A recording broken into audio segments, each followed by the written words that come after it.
You're only expected to live for 6 more months. Stop wasting money. Today should be your last day of treatment." The words that came from Simon, my supposed husband, hit me like a death sentence, even with my daughter, Melody, standing right there. Simon spoke with such cruelty. He knew what ending my treatment meant. Yet he said it so casually. He talked as if it was just another way to cut household expenses. I couldn't process what he said fast enough, let alone think of a response. His words were so sudden, I couldn't tell if he was serious or joking. Even if it was a joke, it was a terrible one. As I tried to decide whether to take it seriously and react calmly, or treat it as a cruel joke and get slightly angry, Simon continued. "I checked your insurance. It's a pretty large sum, huh?" He must have looked into the insurance I told him about the other day. I had taken out a substantial policy to leave something for Melody. If you stay alive, that money will take forever to get to us. And while you're alive, your treatments cost a fortune. Simon waved the insurance contract in front of me as I stood there, stunned. "Aren't you ashamed? You're just sitting there, doing nothing, while it all costs so much." That was beyond cruel. It was in that moment that I realized the dream of rebuilding my family I had just a month ago was now impossible. There was no way I could ever truly connect with Simon. What made it even worse was that he said this in front of Melody.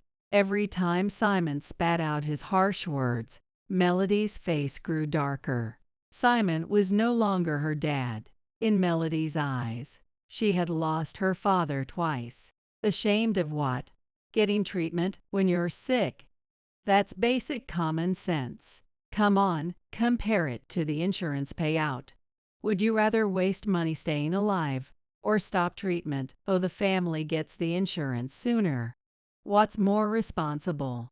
My cousin, Molly, who was standing nearby, placed her hand on Melody's shoulder and glared at Simon.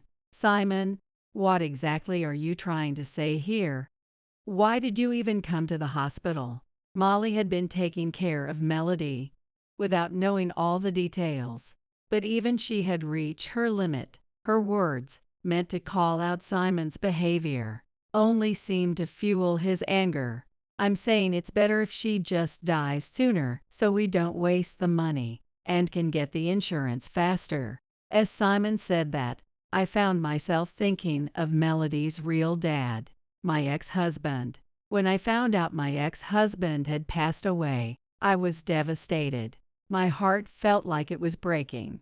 But Simon didn't seem to share that kind of emotion. It was clear now he'd choose money over me without hesitation. The tears that had been on the verge of falling earlier now felt distant. I was cold inside. There was no saving my relationship with Simon anymore. What hurt the most was letting Melody witness all of this. This man had no place in Melody's life. Even if I were to die, there was no way I could leave her with him. I wanted to say something, to fight back. But Melody spoke up first. "Dad, you're the one who's going to die first. My name is Claudia. I'm the owner of a diner that my dad used to run before he passed away. I have one daughter. Her name is Melody. She's 10 years old now, and while she has some rather mature tastes for her age, she's a responsible kid. In my diner, we have many regular customers who've been coming for years, and I often chat with those who sit at the counter. It was a few years after my ex-husband passed away when I first met Simon, one of those regular customers. At the time, I was 30, and Simon was 28, 2 years younger than me. Simon would come in almost every day, and always sat at the counter, striking up light-hearted conversations with me. "I love the vibe of your diner, Claudia. The food, the coffee, it's all just my kind of place. Thank you." My dad was really strict about how I made coffee. He taught me well. Simon worked in sales, and he was considerate enough to avoid coming during the diner's busiest times, so we could chat leisurely. As we talked more, we started sharing personal stories, and I eventually told him about my ex-husband's passing. That's when Simon got serious. I've always felt bad about your ex-husband, but, Claudia, would you consider dating me, with marriage in mind? What? I was so shocked I nearly dropped the dish I was wiping, but I managed to catch it in time. Looking at Simon's face, I could tell he was serious. I tried to calm down, but I could feel my face heating up. Sure, I enjoyed our conversations. They flowed naturally, and I found myself missing him when he left after paying the check, but I hadn't even considered dating again after losing my ex-husband. So the idea of starting a relationship with Simon had never crossed my mind. As I stood there speechless, Simon got up from his seat at the counter and gently placed his hand over mine. I'll take care of both you and Melody. That's when he won me over, and we started dating. Shortly after we began our relationship, I introduced Simon to Melody. She had seen him around the diner a few times before, so she was somewhat familiar with him. Being the salesman that he was, Simon skillfully brought up topics that intrigued Melody's age group, and the two quickly bonded. Simon was already well liked by the regular customers, and soon after we started dating, he told them about it. Though it was a bit embarrassing, the regulars seemed to trust him and strongly encouraged me not to let him go. About a year into our relationship, Simon proposed. Since we had already talked about marriage from the start, I had been thinking about it while we were dating. Some of the regulars had known my dad, and they'd say things like, "Your dad would have approved of him." Melody was also in favor of the marriage, and even said she wanted a dad like Simon. That gave me the final push to say yes. After we got married, Simon moved into the house I had lived in with Melody. The house was one my ex-husband had bought, located near the diner. "Mom, can I help with anything?" Melody walked into the kitchen, looking a little concerned, as I was preparing dinner. "Thanks, honey. I'm fine. Your dad will be home soon, so make sure you finish your homework." "I already finished it." "Really? Well, why don't you go ahead and take a shower?" "Will do." Shortly after Melody went to take her shower, Simon came home. When I heard the doorbell, I unlocked the door to greet him. "Welcome home." Hey, because of his job, Simon's work hours were unpredictable. Sometimes, he'd even get home before I did. Today, it seemed he had to stay late at work. He handed me his briefcase, and we walked into the living room together. "Where's Melody?" "She just went to take a shower." When I said that, Simon suddenly stopped in his tracks. "Wait, she's taking a shower before me." He looked at me like he couldn't believe it. I hadn't thought it was a big deal, so I didn't know how to respond, and stayed silent. Simon sighed. "Whatever. Let's just eat first. Dinner will be ready soon." "What? It's not done yet." "How long will it take?" "It'll be ready by the time Melody gets out of the shower." When I said that, Simon's expression turned even more surprised. "Wait, so everything revolves around Melody now?" "No, it's just the timing. It worked out that way. But that timing should be set around your husband, don't you think?" I didn't quite understand what Simon was getting at, so I stood there confused as he started speaking in an accusatory tone. "I come home, and yet I can't shower. There's no dinner. Normally, you'd have these things ready for your husband when he gets home, right? Well, neither of those can happen immediately. But Melody's almost done in the shower, and dinner won't take much longer. See, that's proof you're not planning around me." It seemed like Simon was upset that I didn't prioritize him. That wasn't my intention at all. I was just trying to be efficient by having Melody shower first. But for Simon, that was unacceptable. What should I say? Should I apologize or correct him? While I was still deciding, Melody came out of the shower. "Oh, Dad, welcome home." "Yeah, I'm home. Why don't you take a shower before dinner? I'll have it ready by the time you're done." "All right." When I offered Simon the chance to shower first, he responded curtly and headed toward the bathroom. Melody, sensing the strange tension between us, asked if something was wrong, but I decided it wasn't worth discussing and brushed it off, telling her it was nothing. At that time, it was just a slight feeling of discomfort. But as Simon's demands grew, I began to see his true nature. He couldn't stand not being the center of attention. For example, when he came home, he wanted to choose between a shower or dinner. In the morning, he expected me to ask if he preferred toast or cereal. If it rained unexpectedly, he wanted me to pick him up. When we went shopping as a family, we had to start with men's clothing. He also wanted the final say on where we ate out. Each request wasn't a huge deal on its own, but the problem was that Simon never wanted to make any concessions for Melody. He wasn't mean to her, but he just did not prioritize her. Once, on a rainy day, both Simon and Melody needed to be picked up from different locations. I suggested picking up Melody first because it made more sense based on the route. Simon's response was unforgettable. "You and Melody both need to prioritize me. She's out playing, isn't she? I'm the one working, so I should come first." Even though we were both caught in the rain, Simon couldn't fathom giving Melody priority. Melody wasn't in a place where she would get wet, so I didn't worry about her catching a cold. She was with her friends, so she wasn't lonely either. Still, Simon's words left me feeling uneasy, if not outright disgusted. I knew there was a difference between how much I valued Melody and how much Simon did. But Simon's point was clear. He wanted to be prioritized over Melody. I married Simon thinking he would care for Melody. But had there ever been a time when he put her before himself? "All right, I'll come get you first. Thanks." Even though I wanted to talk it over with him, this wasn't the time to have that conversation. So I decided to pick him up first. That was about 6 months into our married life. One evening, Simon told me he wanted to talk about something after Melody had gone to bed. "Hey, don't you think it's time to close the diner?" What Simon wanted to discuss was me giving up running the diner. This sudden suggestion left me speechless. "You should be spending more time with Melody.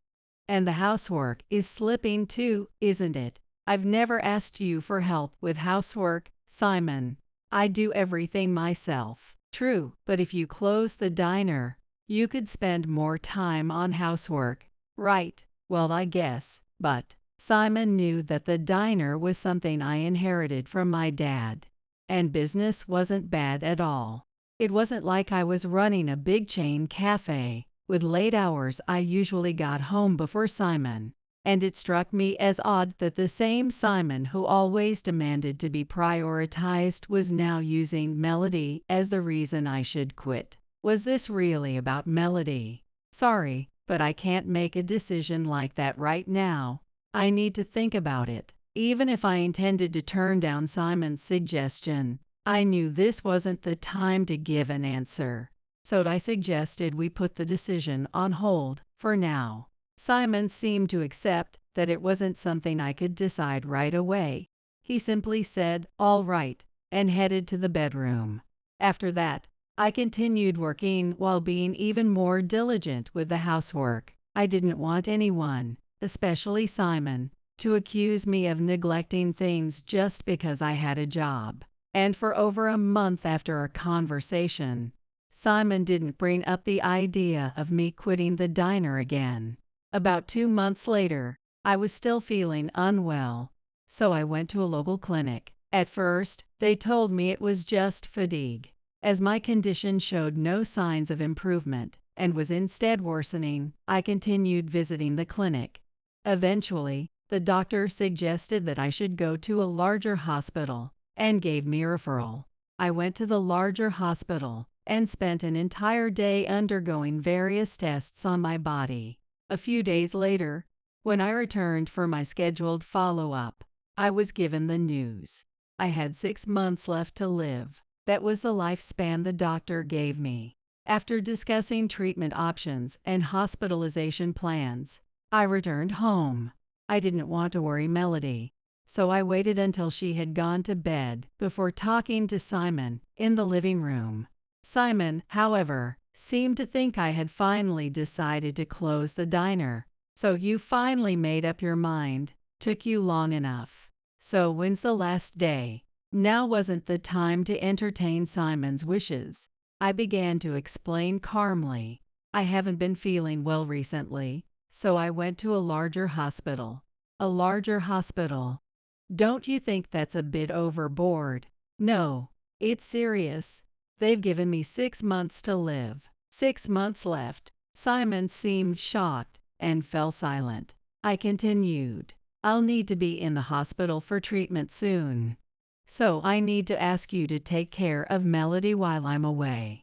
I didn't know how long I would be hospitalized. I understood that it would be hard for Simon to juggle his job and caring for Melody. But Melody was a responsible child, and I hadn't had too much trouble managing her day-to-day needs. Still, she was in 6th grade and needed an adult support, and I wanted Simon to be that support as her dad. Simon thought for a moment, then sighed dramatically and gave me a look of frustration. Before we talk about the future, aren't you going to apologize first? What? Apologize? Yeah, apologize. I was completely confused by this unexpected demand and asked him what he meant. Simon snickered. Your illness is punishment for working too much and neglecting me. Neglecting you? Punishment? Yeah, I told you to quit the diner, and you didn't, right? How does not quitting mean I neglected you? No matter how much I tried to understand, I couldn't make sense of Simon's reasoning. This kind of conversation disconnect wasn't something I had noticed before we got married. A wife's job is to support her husband, right? You slacked off on that, so now you're paying the price. My illness has nothing to do with your complaints. It's all your own fault. Just don't make me deal with any of it. Deal with it. Was he talking about taking care of Melody? Either way, I understood one thing clearly: Simon had no intention of supporting us. How many days will you be in the hospital? And what am I supposed to do about meals while you're gone? The duration isn't set yet. It won't just be a few days, though. As for meals, you and Melody will have to manage on your own. What? You're kidding, right? After all the neglect I've put up with, now you expect me to clean up your mess, too. Feeling unwell, I started to struggle to breathe. Here I was, trying to have a conversation with my husband, my supposed partner, and I couldn't understand why I was being attacked like this. What I did understand was that he wasn't going to help me through this. Fine, I'll ask Molly to take care of Melody. You can figure out your own meals. Well, isn't that great? And about the hospital admission. Didn't I tell you? Don't involve me in any of this. Simon completely refused to be involved in my hospitalization. I didn't have the strength to argue, and all I wanted was to escape the suffocating atmosphere. So I decided not to ask Simon for anything else. That same day, I contacted my cousin, Molly, and she readily agreed to take care of Melody. Molly and I had always been close, and she lived within walking distance, so she and Melody saw each other often. Rather than move in with us, which would be difficult for both of us, Molly offered to come by daily to cook and help with housework. I felt relieved knowing Melody would be cared for. As for the diner, I decided to close it temporarily rather than shutting it down permanently. Even though I had been given 6 months to live, I wanted to keep my place to return to. On the day of my hospitalization, Melody and Molly accompanied me to the hospital. and helped me with my things. Simon, however, did nothing to assist with my admission. In fact, right up until the day I went in, he continued expecting me to handle the housework as usual. A few days after my hospitalization, Simon came to visit for the first time. "You look pretty healthy, all things considered. Is something wrong?" His words reminded me of our earlier conversation. It didn't feel like he was concerned about me. I couldn't help but wonder if there was another reason he had come. I found myself questioning his true intentions. "I'm just here to make sure everything's in order, just in case." "In order? Yo. How much do you have saved up?" I hadn't expected him to visit out of concern, but the mention of money still caught me off guard. I was lying in a hospital bed, and the first thing he asked me about was our savings. Still, I felt calmer than I had during our last conversation. Being in a hospital had given me time to think, to reflect on the future with Simon and Melody. Melody looked up to Simon as her real dad, and Simon could be a fun dad at times. I wanted to listen to him and, perhaps, make amends. "I'm not sure how much we've saved, exactly. I haven't touched the inheritance from my ex-husband, though, so there's that." "What about insurance?" Simon seemed eager to know. I tried to recall my current condition and the details of the insurance policy I had. "I have a policy for Melody. I think it covers this hospitalization." "Just hospitalization? What about if you die?" "What?" I couldn't believe how casually he brought up my death. It was as if he were talking about a celebrity rumor, not my life. Simon understood the possibility of my death, but didn't seem too concerned. "Why are you asking me this now?" "I told you. It's just to be prepared. I don't want to be scrambling later if something happens." "But we don't need to talk about my death right now," I said, feeling defeated, and Simon sighed. "Melody wouldn't understand all this. I need to be the one who knows. It's for Melody's sake." "For Melody?" "Exactly. I suppose if I were to die and Simon didn't know about the insurance, it could go to waste." "Yes, I have insurance. Melody is the beneficiary, and it covers this illness too." Simon's expression brightened at this. "Good, I'll be really busy with work, so I won't be able to visit again for a while. Hang in there." "Wait, what?" Simon left abruptly. The room, once filled with his presence, fell into a cold, empty silence. True to his word, Simon didn't visit again. Melody, on the other hand, came to see me 2 or 3 times a week with Molly. I looked forward to hearing about her school days and how things were going at home. "Are you going to bed on time? Not staying up late watching all those shows, are you?" "I'm watching a little, but I'm getting enough sleep." "Really?" Melody had a somewhat mature hobby, watching drama series. However, she's not interested in romantic dramas. She prefers long mystery series. She also enjoys mystery novels, so if I don't keep an eye on her, she sometimes stays up late reading. "Melody, how are things with Dad?" I had been wondering about Simon's behavior before I was hospitalized. Molly was taking care of things at home, so I assumed everything was fine. Simon had been cold towards me, but surely he was still being a dad to Melody. "Dad's no good." I wasn't sure what she meant by that. I glanced over at Molly, who wore a slightly troubled expression. "Melody, could you go to the convenience store and get Mom a drink?" "Sure, no problem." I handed her some money. "Get yourself a treat, too." "Yay, I'll be right back." After Melody left, it was just Molly and me. "What's going on?" When I asked, Molly began to speak. I couldn't believe what I was hearing, but I chose to trust Molly and Melody. It had been a month since Simon's first and last visit. He hadn't reached out at all. I'd occasionally send him messages or call, but he never responded. Today, Melody and Molly had come to visit me. I was feeling better and had been enjoying a nice, long chat with Melody when suddenly, the door to my hospital room opened.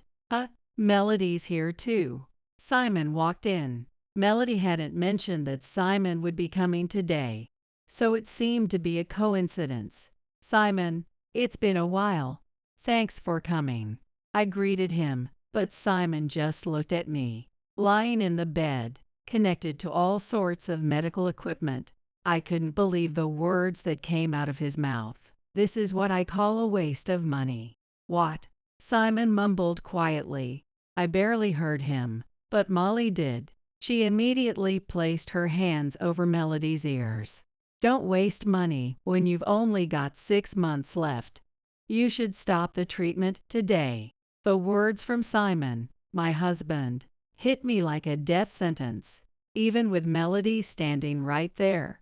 Simon showed no mercy. If Molly had not covered Melody's ears, she would have heard every word. Simon knew what stopping treatment meant, yet he said it with such a casual tone. It was as if he was talking about cutting down household expenses. I couldn't process what he said fast enough, and I had no idea how to respond. It was so sudden I couldn't tell if he was serious or joking. Even if it was a joke, it was terrible. As I considered whether to take him seriously and respond calmly, or treat it as a cruel joke, Simon continued. "I checked your insurance. You've got quite the policy, don't you?" He must have looked into the insurance I had mentioned before. I had taken out a large policy for Melody's future. It doesn't make sense to wait until you're gone to get the money, especially when your treatment is costing so much. Simon waved the insurance contract in front of me as I stood there, stunned. "You're not doing anything, and yet it's costing all this money. Aren't you ashamed?" Those words cut deeper than any before. It became clear to me that the hope I had just last month of rebuilding our family was now impossible. There was no way I could ever truly understand Simon. What hurt more than the insult was the fact that he said it in front of Melody. Every time Simon hurled his cruel words, Melody's expression darkened. Simon wasn't her dad anymore. Melody had lost her dad twice now. Ashamed of what? Getting treatment when you're sick. That's the most basic thing there is. Come on, think about it. What makes more sense, spending money to extend your life or stopping treatment? Oh, the insurance comes in sooner. Which is more responsible for the family? Molly, standing beside Melody, placed her hand on Melody's shoulder and glared at Simon. "Simon, stop. Claudia's fighting for her life.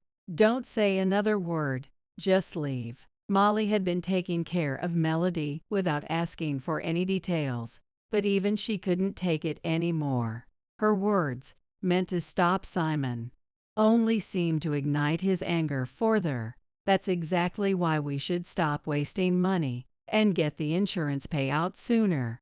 As Simon said that, I couldn't help but think of my ex-husband, Melody's real dad. When I learned my ex-husband had passed away, I was devastated. My heart felt like it was shattering. But Simon didn't feel that way. He was willing to throw me away for money without a second thought. I had been on the verge of tears, but now I just felt cold. There was no way I could repair my relationship with Simon. What I couldn't forgive, though, was letting Melody see all of this. This man isn't needed for Melody's sake. Even if I'm going to die, he shouldn't be the one by Melody's side. I was about to speak up, but Melody spoke first. "Dad, you will be the one to die first." Her words left not only me, but also Molly and Simon speechless. Melody continued. "Socially, of course." Simon snapped back to reality, glaring at Melody with a face twisted in anger. "What nonsense are you spouting, you brat?" He kicked a chair across the room, breathing heavily, trying to intimidate her. I thought Melody would be scared, but when I looked at her, She was glaring right back at Simon, just as fiercely. I know what you did, Dad. You changed a beneficiary on the insurance policy, didn't you? What? Simon stammered at Melody's accusation. Claudia, this is all because you didn't raise her right. Now she's talking back like she knows something. Simon refused to acknowledge Melody's words, instead yelling at me. Simon, can't you just calm down and talk like an adult? Talk about what? You underestimated Melody. She saw you change the beneficiary right in front of her. Melody had caught Simon rummaging through the insurance papers and suspected something was wrong, so she kept an eye on him. Simon thought that because Melody was still young, she wouldn't understand what he was doing. That's why he blatantly filled out the beneficiary change forms right in front of her. At first, Melody didn't fully understand what Simon was doing, but because she enjoyed watching mystery dramas, she worried it might be related to something shady. After hearing about it from Melody, Molly searched for the insurance papers and discovered that Simon had forged my signature on a power of attorney form, changing the beneficiary to himself. The original beneficiary was supposed to be Melody, but Simon had gone behind my back to make sure he would receive the full payout. I had learned about the unauthorized change to the beneficiary a month ago when Molly told me. Even though part of me still wanted to believe in Simon, I knew he hadn't been acting like a dad to Melody while I was in the hospital. Melody had told me that Simon hadn't been coming home until late every night. A dad like that was useless to Melody. You do know it's wrong to change the beneficiary without permission, right? Well, I just thought it would be too much responsibility for Melody. Then why didn't you just ask me directly? Because you were sick. Simon was panicking.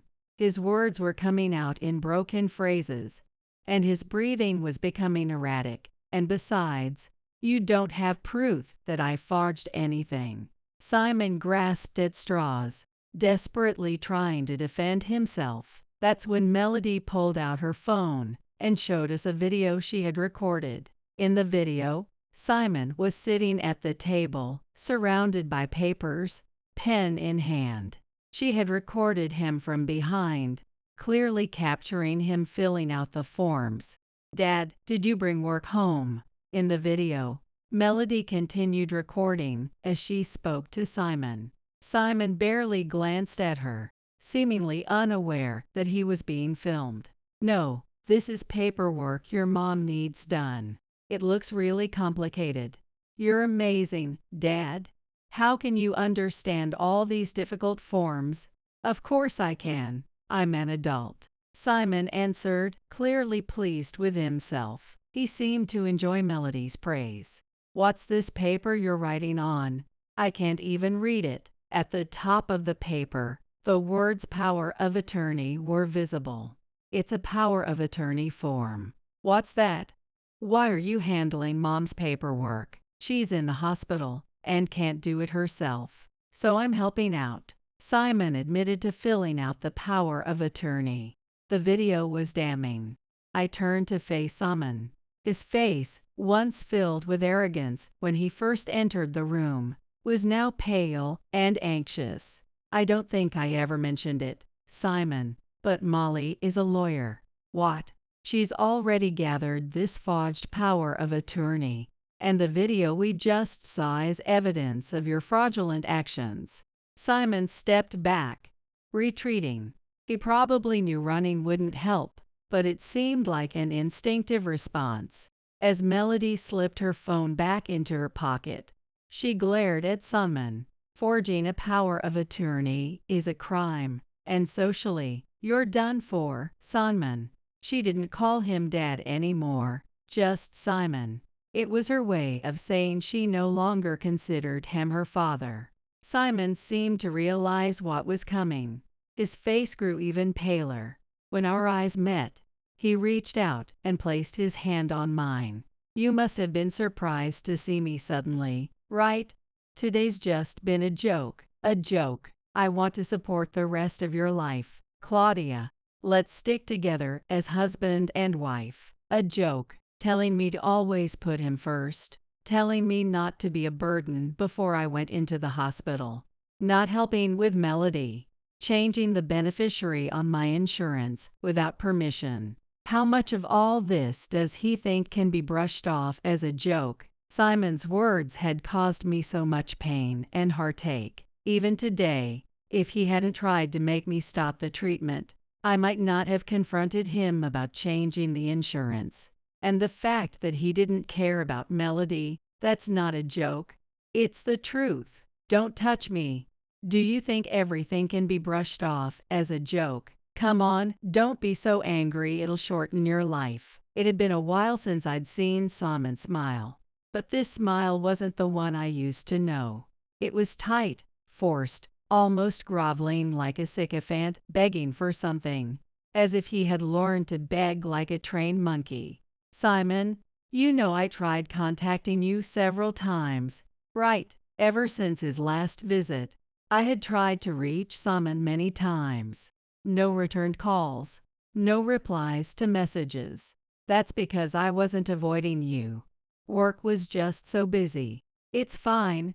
We're talking now, aren't we? We can talk now. What is it? Did you want to say goodbye or something? His disrespectful comments, like shorten your life and say your goodbyes, didn't even anger me. Trying to correct this man would be exhausting. I didn't want to waste any more energy or thought on him. The treatment's going quite well. Huh? What do you mean? Simon couldn't seem to comprehend what I was saying. I looked at him again and repeated myself. The treatment is working. I'm getting better. I'm not going to die as soon as they predicted. What? Simon's face showed obvious panic. No, but what about the money? If I'm not dying, you won't get any money. And the money was always meant for Melody. What? No payout? That's impossible. What do you mean? Simon's desperation for the insurance money was painfully clear. I still couldn't understand why he wanted so much money that he would forge my signature. A few days ago, Melody had found something in the trash at home. I handed it to Simon. Simon, you know what this is, right? Why do you have that? The item was a debt collection notice. The letter detailed a $30,000 debt. The contents of the debt collection notice included the date when the loan was taken out. That date was shortly after I had been hospitalized. Simon and I didn't share a bank account, and we didn't know each other's savings balances. But Simon had never seemed like someone who spent recklessly, so I didn't understand why he had accumulated so much debt. Melody had told me that Simon hadn't been coming home most nights since I'd been in the hospital. I could only assume he'd been spending his nights out. Still, I wanted to hear the truth from him. I didn't want to ask Melody to check Simon's phone. Melody, I'm really thirsty. Could you go get us all some drinks? I wanted to get Melody out of the room, so I asked her to run an errand. She hesitated, not wanting to leave. But after I asked again, she agreed.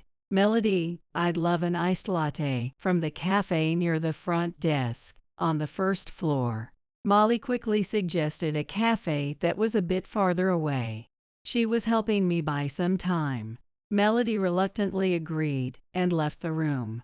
Now, Simon, you can tell me the truth, can't you? Simon, realizing that the forged power of attorney had been exposed, seemed to have no energy left to hide anything. Sweat beaded on his forehead, and his gaze was unfocused. As I kept staring at him, he finally resigned himself and began to speak. There's a girl in trouble. I've been helping her out financially. His vague response made me speak with a little more frustration. A girl in trouble? Who? Why would you take on debt to help her? Well, I mean, it's hard to explain. What's hard to explain? What's harder is the fact that you're in this much debt. Simon seemed to realize that he wouldn't be able to get away with being vague, so he took a deep breath. It's called sugar dating, okay. I got caught up in that. Sugar dating. Hearing that, I felt the blood drain from my face. I was completely disgusted by Simon. I had thought he might be involved in something like a companion service, but the moment I heard sugar dating, I was relieved Melody wasn't in the room to hear this. Is the debt just from sugar dating? No gambling or anything. I don't gamble at all. It's just from the sugar dating. Simon said this proudly for some reason. How do you plan to pay it back? Even though he had changed the beneficiary on my insurance, that money would only be paid out if I died. The debt repayment deadline wasn't far off, and with the collection notice already arriving, it was likely too late. The insurance money was meant for Melody's future, not for paying off debts. When I asked Simon, puzzled, he shamelessly explained, "Well, your diner is on land you own, right? I thought I could sell that." Sell the diner's land. I couldn't believe what I was hearing. But Simon didn't correct himself. Instead, he just smiled foolishly. "Oh, you didn't catch that part yet." Simon said it with no shame. I was worried sick about what was happening with the diner. The anger inside me was building, knowing he was planning to sell off the business I had inherited from my dad. "Who do you think you are, making decisions like that?" "What?" Simon looked genuinely shocked. I had never spoken to him this strongly before. "How did you even plan to sell it?" "I've been handling it through the power of attorney." "But come on, even if you're recovering, you're not going to be able to run the place again, right?" This was a joke. I was undergoing treatment so I could return to work. "What's the status of the diner now?" "Nothing's been done yet, but someone's interested in buying it, and we're negotiating the price." "You think the sale price is enough to cover your debt? But why were you panicking if you weren't going to get the insurance money?" "Well, that's because..." Simon scratched his cheek with a nervous laugh. "I promised my sugar baby I'd buy her a condo. Selling the land alone wouldn't be enough for that." Simon showed no signs of remorse. And even if he did, I had no intention of ever forgiving him. I suppressed the urge to shout at him and spoke calmly. "It's really over now. You've gone so far as to touch the diner. Simon, I'm turning you over to the police, so be prepared for the consequences." Your life, as Melody said, is over." Simon made a sudden movement. Molly, watching closely, immediately opened the door to the room. "Someone, help, this man's going out of control." Molly's voice echoed down the hallway. Simon grabbed me by the collar, bringing his face close to mine, and shouting angrily, "You've been running your mouth while I've been playing nice. Who do you think you are, huh?" He sounded like a cheap mafia character in some low-budget TV show, and I had to fight the urge to laugh as I glared at him. "That's assault, by the way." "Shut up, you just had to drag out your treatment and ruin everything." At that moment, a few nurses, both men and women, rushed into the room. Simon grabbed me by the collar, looking like he was about to hit me, and the nurses quickly restrained him. "Hey, what do you think you're doing to a patient? Get out of here." "Claudia, are you okay?" The nurses split into two groups, some restraining Simon while others checked on me. "Let go of me. I'm her husband. Don't touch me." Simon struggled, but with two male nurses holding him down, his resistance was futile. He was eventually dragged out of the hospital room. As Simon was being escorted out, Melody returned with the drinks in her arms. I was relieved that Melody and I were safe, and I pulled her into a hug. "Thank you both. Because you were here with me, I was able to stand up to Simon." I expressed my deep gratitude to Melody and Molly. They were determined to see this through to the end. Afterward, the hospital called the police, and an investigation was conducted in my room. With Molly, my lawyer, present, everything with the police went smoothly. Simon was charged with assault and taken into custody, and his company was informed.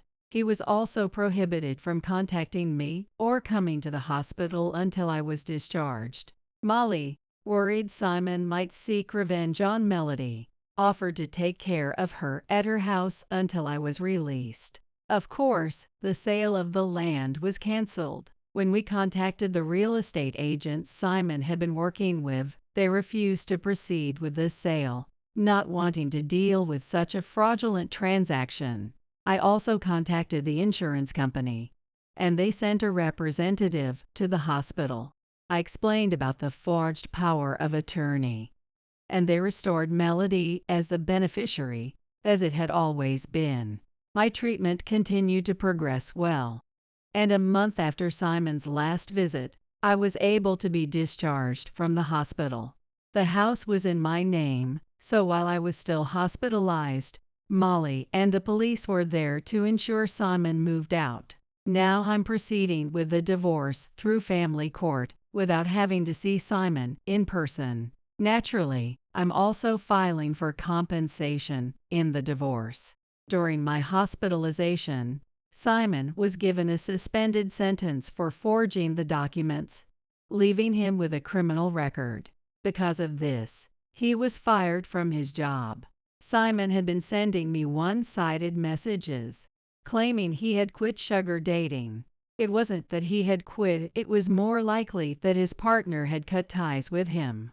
No young girl would want to stick around for free with an old man. He was now a convicted felon with debt and no job, struggling to find work. Simon sent messages repeatedly, saying he wanted to reconcile, that he wanted to support me, but I knew it was just about getting help with his debt.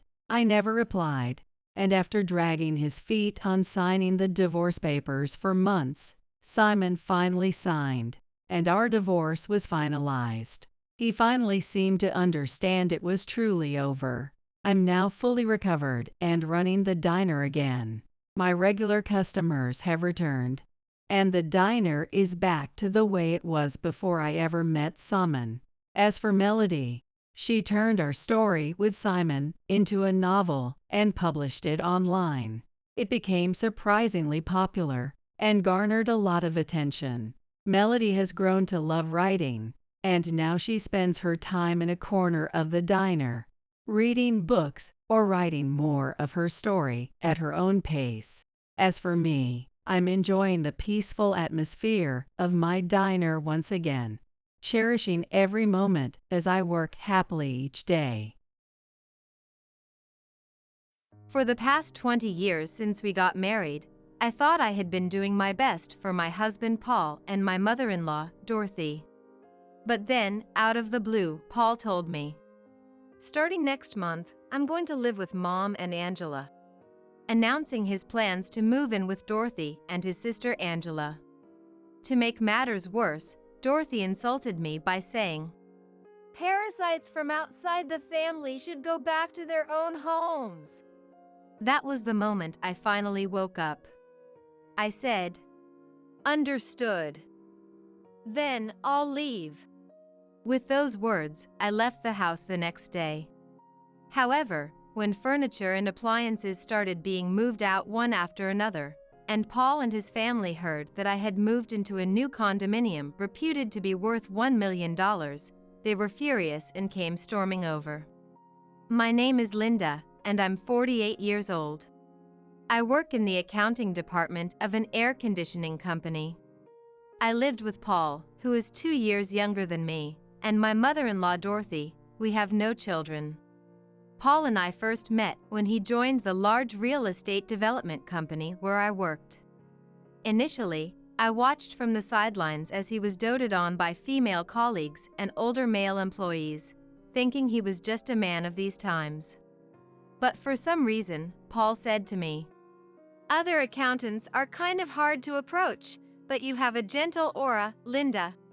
He started assigning most of his paperwork to me. However, whether he was naturally scatterbrained or just carefree, I couldn't tell. But even when I pointed out errors in his documents or last-minute submissions, he would quickly apologize, saying, I'm really sorry." While I appreciated his willingness to apologize, the fact that he rarely corrected his behavior meant I often ended up working overtime because of him. It seemed clever, or rather sly, to keep up a cheerful facade, but each time I couldn't help feeling a bit troubled inside. Yet, whenever I appeared to struggle with the office supplies provided, he would bring me stationery he recommended, showing a thoughtfulness that always made me forgive him. In the end, I was being won over, just as he was, by taking care of him. Our relationship took a significant leap forward when I fell ill on the commuter train. Perhaps due to staying late at work during the busy season, I suddenly felt dizzy. Somehow, I managed to endure until I reached the station closest to our office, but then I slumped over on a bench on the platform, unable to move and fighting the nausea that was creeping up on me. Noticing my condition, Paul, despite my protests about getting his suit dirty, carried me to the station's medical room, following the station staff's instructions. Afterward, I took some medicine I had with me and lay down for a while. Eventually, the dizziness subsided, and I contacted the office again, only to be instructed by my boss to go home for the day. Moreover, Paul, who had stayed with me, was ordered to make sure I got home safely. Though I initially refused, I ended up letting him escort me home. The next day, I went to work as usual, apologized to my boss and colleagues, and then visited Paul in the sales department to explain the situation to his boss and apologize. "I really inconvenienced you, and I want to do something to make it up to you. How about this? Treat me to dinner this Friday. I'm short on cash right before payday." Paul's innocent request made me burst out laughing, and I agreed. While I intended it to be a one-time meal, he insisted. "Now that I've gotten my paycheck, let me treat you this time as a way of saying thanks." A reciprocation of thanks, and then another, somehow led to us being seen as a couple by those around us before we knew it. But when I rushed to deny the rumors, I found I was the only one in a panic. Paul, ever the laid-back one, said, "There's no need to deny it so desperately. I don't mind being thought of that way." Just like that, we came to be treated as a couple by everyone around us. And 2 years later, when I turned 28, "Maybe it's about time we got married. It would probably make everyone else feel more at ease," he suggested, and we got married. However, I had intended to keep working, but it was unexpected when Paul, who also worked at the same company, told me it was suffocating and asked me to quit. "Considering your age, shouldn't you focus on having children first?" Similarly to Dorothy, Paul also strongly suggested that I resign from my job. Moreover, while we had hoped to live in a condominium about 30 minutes away by train if we were both working, the conversation about living with Paul's parents came up. In fact, my father-in-law had passed away 10 years ago, and ever since my sister-in-law Angela, who is 4 years older than Paul, got married and moved out 3 years ago, Dorothy and Paul had been living alone together. Although I knew as the eldest son, Paul would eventually live with his parents, I wasn't keen on starting our marriage living with them. However, if Paul were to move out, Dorothy, being left alone, strongly opposed living separately. Convinced by the economic benefits of saving on rent, we started our married life living together. For a while after we got married, everything was peaceful. Dorothy was proud of Angela, who graduated from a prestigious university, landed a job at a major general trading company, and married an elite man from her workplace. Despite being the eldest son, Dorothy seemed to show little interest in Paul. Angela, who lived in a condominium about 30 minutes away by train from her parents' home, often begged Dorothy to help with household chores. "Mom, please come help. I'm too busy every day to handle all the housework." Dorothy, flattered by her beloved daughter's plea, didn't mind at all and regularly went to Angela's condominium, acting like a maid, cooking, cleaning, and doing laundry. However, there were times when Dorothy alone wasn't enough to handle everything, or when Angela took a vacation and they went out for afternoon tea at their favorite hotel, that I would also be called upon to help. But on regular days, Dorothy barely interfered with Paul and me, making our cohabitation more comfortable than I had anticipated. Given that, I thought helping out at Angela's place occasionally wasn't much of an issue. However, one day, Angela and Dorothy planned a one-night trip for rest and relaxation. During their absence, I was asked to tidy up Angela's house alone. Angela said it would be bad to inconvenience her husband while we're gone, so please take care of the cleaning, laundry, and prepare meals in advance. After sending Angela and Dorothy off and receiving the keys, I entered Angela's condominium and began doing the household chores as instructed. Cleaning, laundry, ironing, I went about my usual routine. But when it came time to store the prepared dishes in the fridge, make sure you chill his favorite brand of beer. He gets grumpy if it's not cold, I remembered being told. Checking the fridge, I found not a single bottle of the crucial beer. Only the mineral water and beauty drinks Angela drinks every night. I should have checked before going shopping. I regretted, but it was too late. Reluctantly, I headed to the nearest supermarket, only to find they didn't stock the specific brand of beer. The beer Angela's husband preferred was a Belgian brand, not as readily available as domestic brands in any supermarket.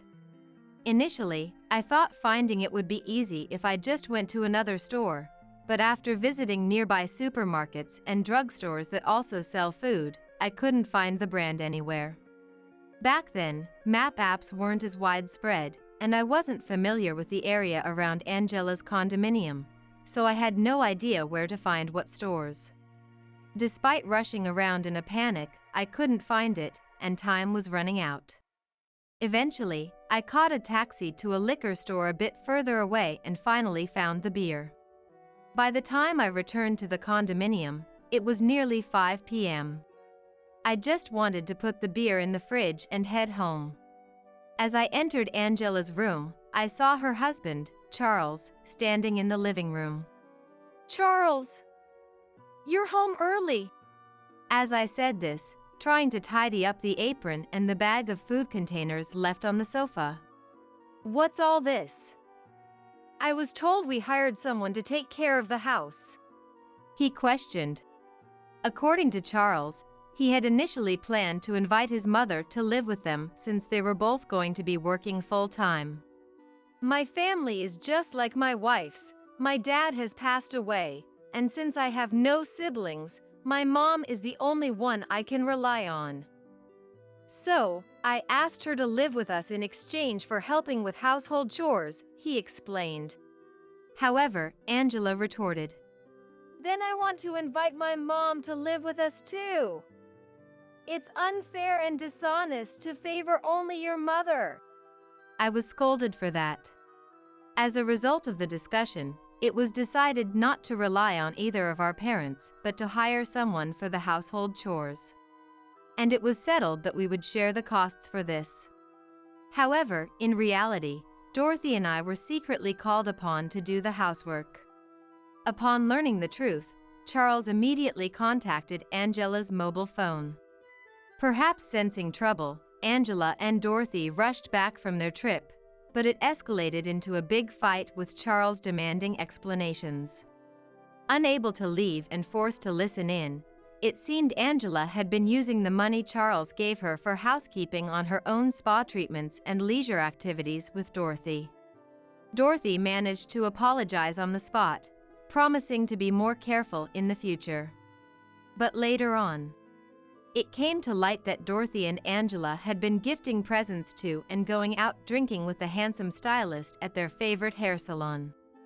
Furious, especially after the previous incident, Charles refused to listen to Dorothy's persuasion, leading to a divorce. Since Angela and her husband had only been married for about 5 years and lived in a rental condominium, there was no dispute over assets, and they divorced without any compensation.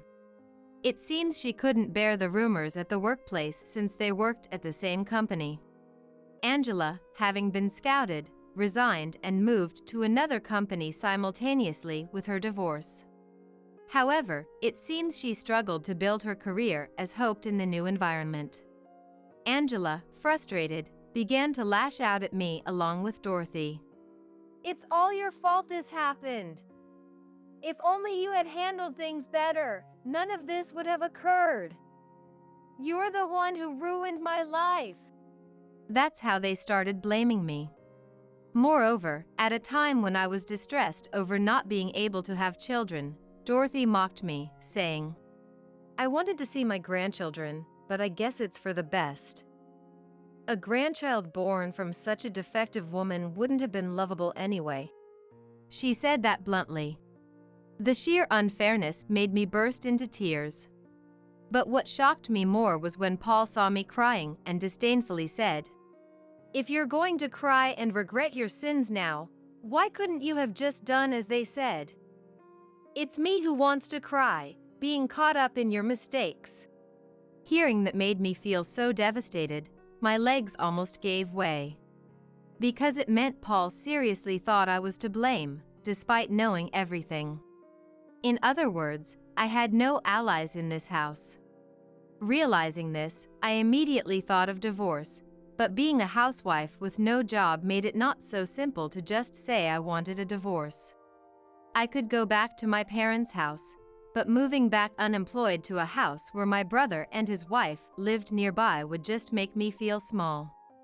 And it would likely be hard to find a job in the countryside that would allow me to live on my own. So, I decided to focus first on establishing a financial foundation, swallowing my pride. I found a part-time job in accounting, secretly relying on connections from my previous job.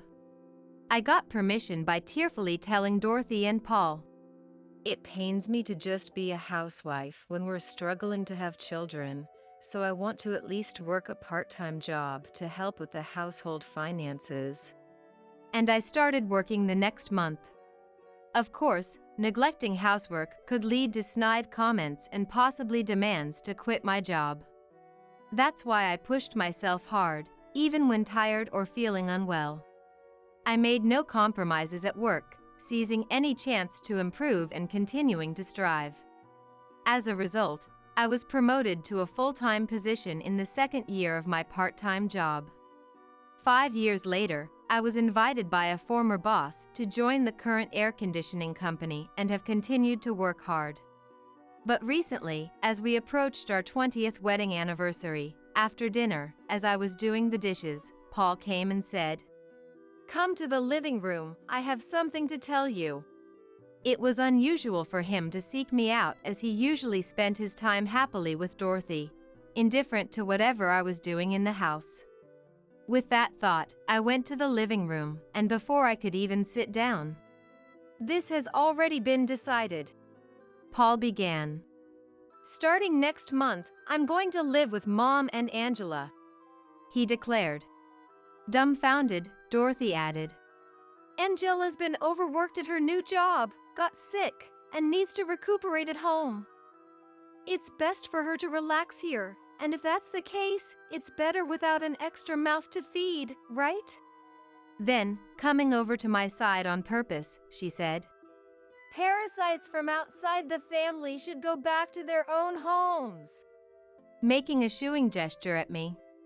They watched my reaction with a malicious smile, but inside, I smiled at the thought of being freed from this hassle. Then I slowly smiled at them and said, "I understand. I'll leave tomorrow afternoon." As I walked to my room, I glanced at their faces, as dumbfounded as I had been a moment ago. The next morning, after seeing Paul off to work, I waited for the second-hand goods buyer I had contacted the night before. Unaware, Dorothy was startled by the arrival of the unfamiliar men, but we started the work without minding her. From the kitchen, the refrigerator, oven range, dishwasher, Dorothy's favorite soda maker, and dining set were all taken.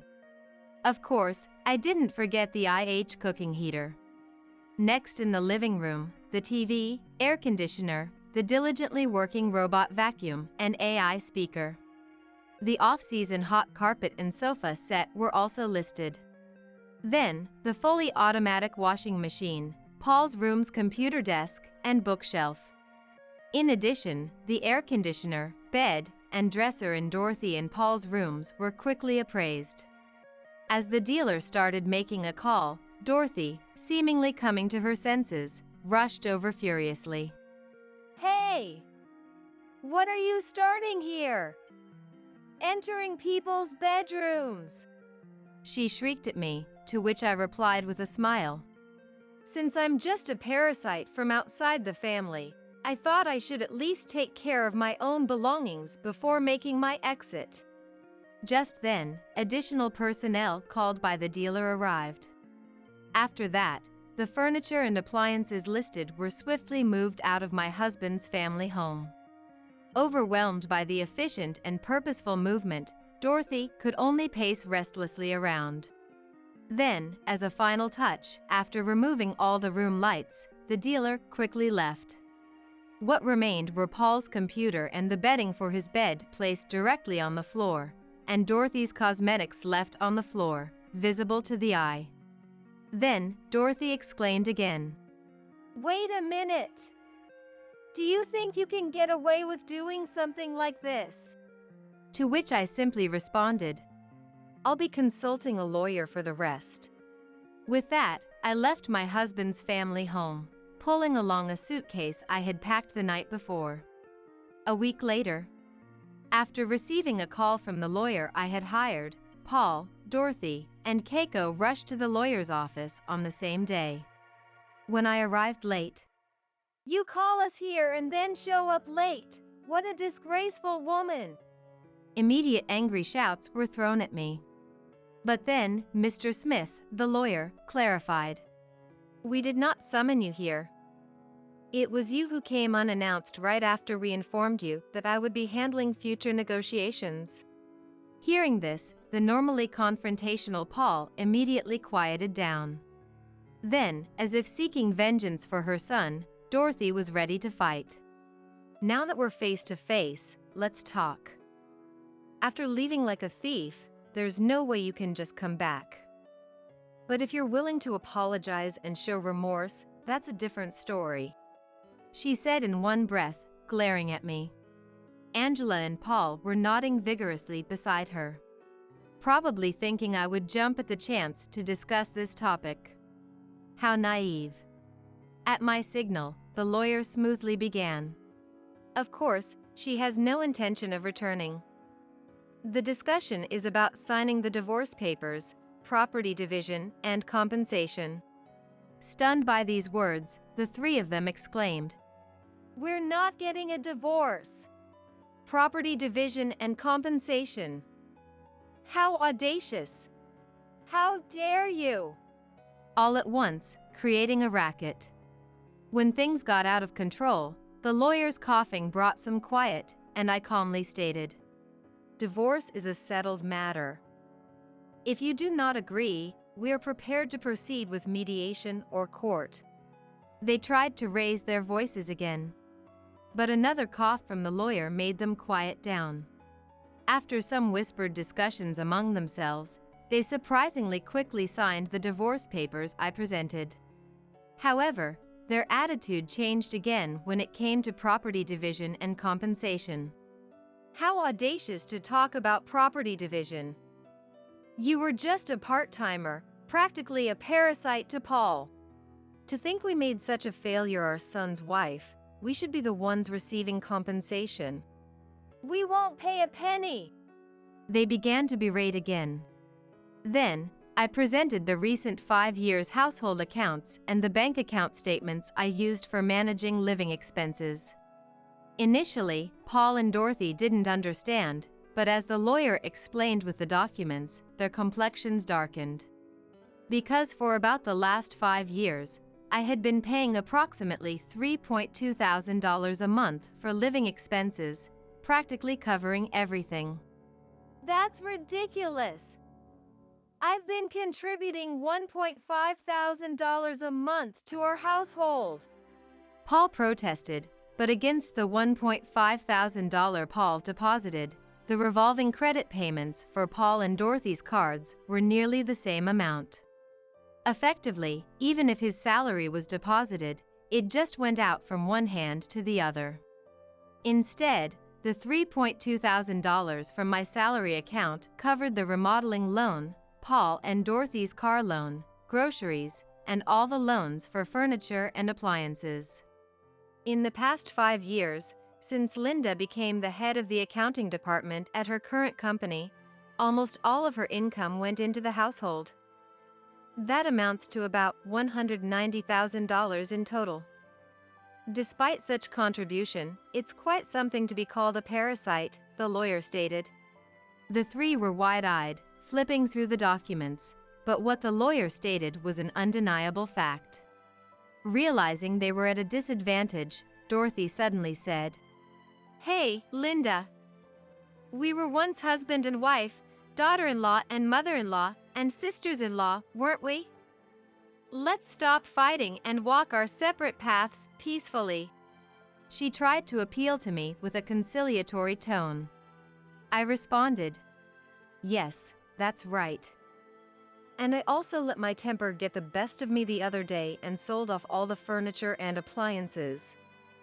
Let's both act like adults and part ways peacefully. With that, I requested the lawyer to draft a divorce agreement. We both agreed to renounce our rights to property division and compensation in the divorce agreement.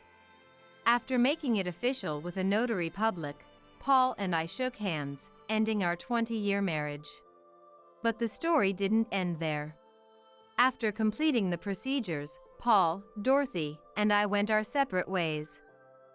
2 months later, I began receiving numerous messages from them on the only social media account I hadn't blocked. Initially, I ignored them, but the constant barrage of messages, day and night, became too annoying. Hearing they had even shown up at the lawyer's office demanding to see me, I decided to meet them one last time to set things straight. This time, I arrived a bit earlier than the agreed time, but Paul and the others were already there. Looking restless and somewhat shabbier than before. As soon as they saw me, Paul barked, You bought a room in that new condominium in front of the station, didn't you? I had chosen a property not affiliated with Paul's company, but they must have found out somehow. Then Dorothy joined in, yelling, Where did you hide that money? If it's from during our marriage, it should be shared property, right? Coward! Their noise was unbearable, so I reminded them that we had both agreed to waive our rights to property division. They seemed to have conveniently forgotten anything unfavorable to them. Paul and my mother-in-law turned pale, but quickly retorted, That's the same as being tricked. The one who hid it is to blame.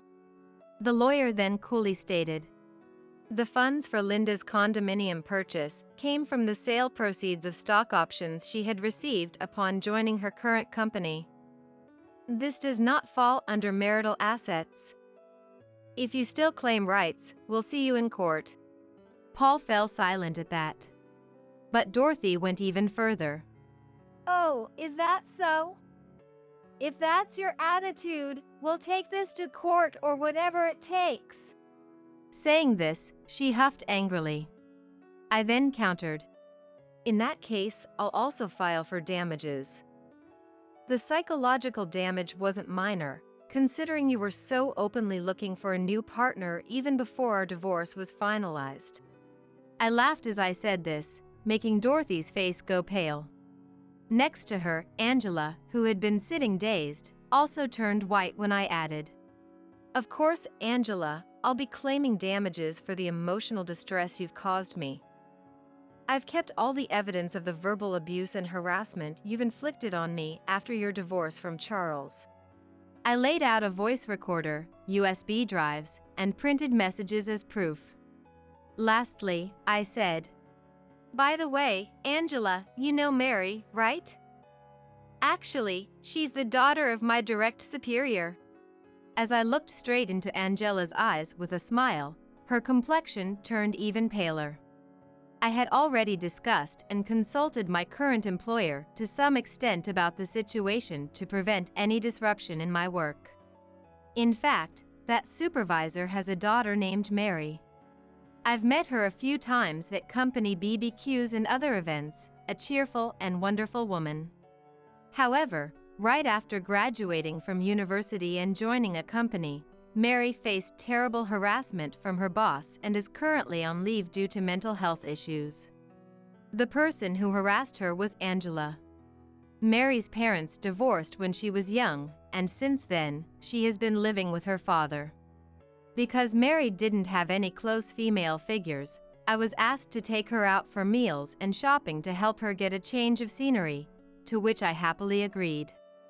Our conversations started with trivial matters, and I mostly listened to Mary, but I was shocked when Angela's name came up. At the same time, I learned that Angela's so-called medical leave was a complete lie. She was actually under a home stay order because her treatment of Mary had become a problem at work. This prompted me to start preparing for a divorce as quickly as possible. If Angela were to be demoted or fired, she would undoubtedly end up moving into my husband's family home. That would put me in an even more difficult financial and mental position. I was wondering how to initiate a divorce to my advantage when I was conveniently kicked out by them. I made a show of selling all the furniture and appliances. I pretended to make a sacrifice by giving up claims to property division and compensation. The reason I made a notarized document was because of the new share options. After all, due to Paul and Dorothy, I had hardly any savings, so if we had gone through a strict property division, I would have ended up paying out more. There's no guarantee of getting compensation if there's no money to pay it, even if I won the case. That's why it was necessary to make them give up their claim to property division by bringing up the issue of living expenses and making them feel indebted. Paul, Dorothy, and Angela finally understood everything. The foolish trio, who thought they could go back to their usual lives without the parasite me, left with their shoulders slumped. Their downfall afterwards was severe.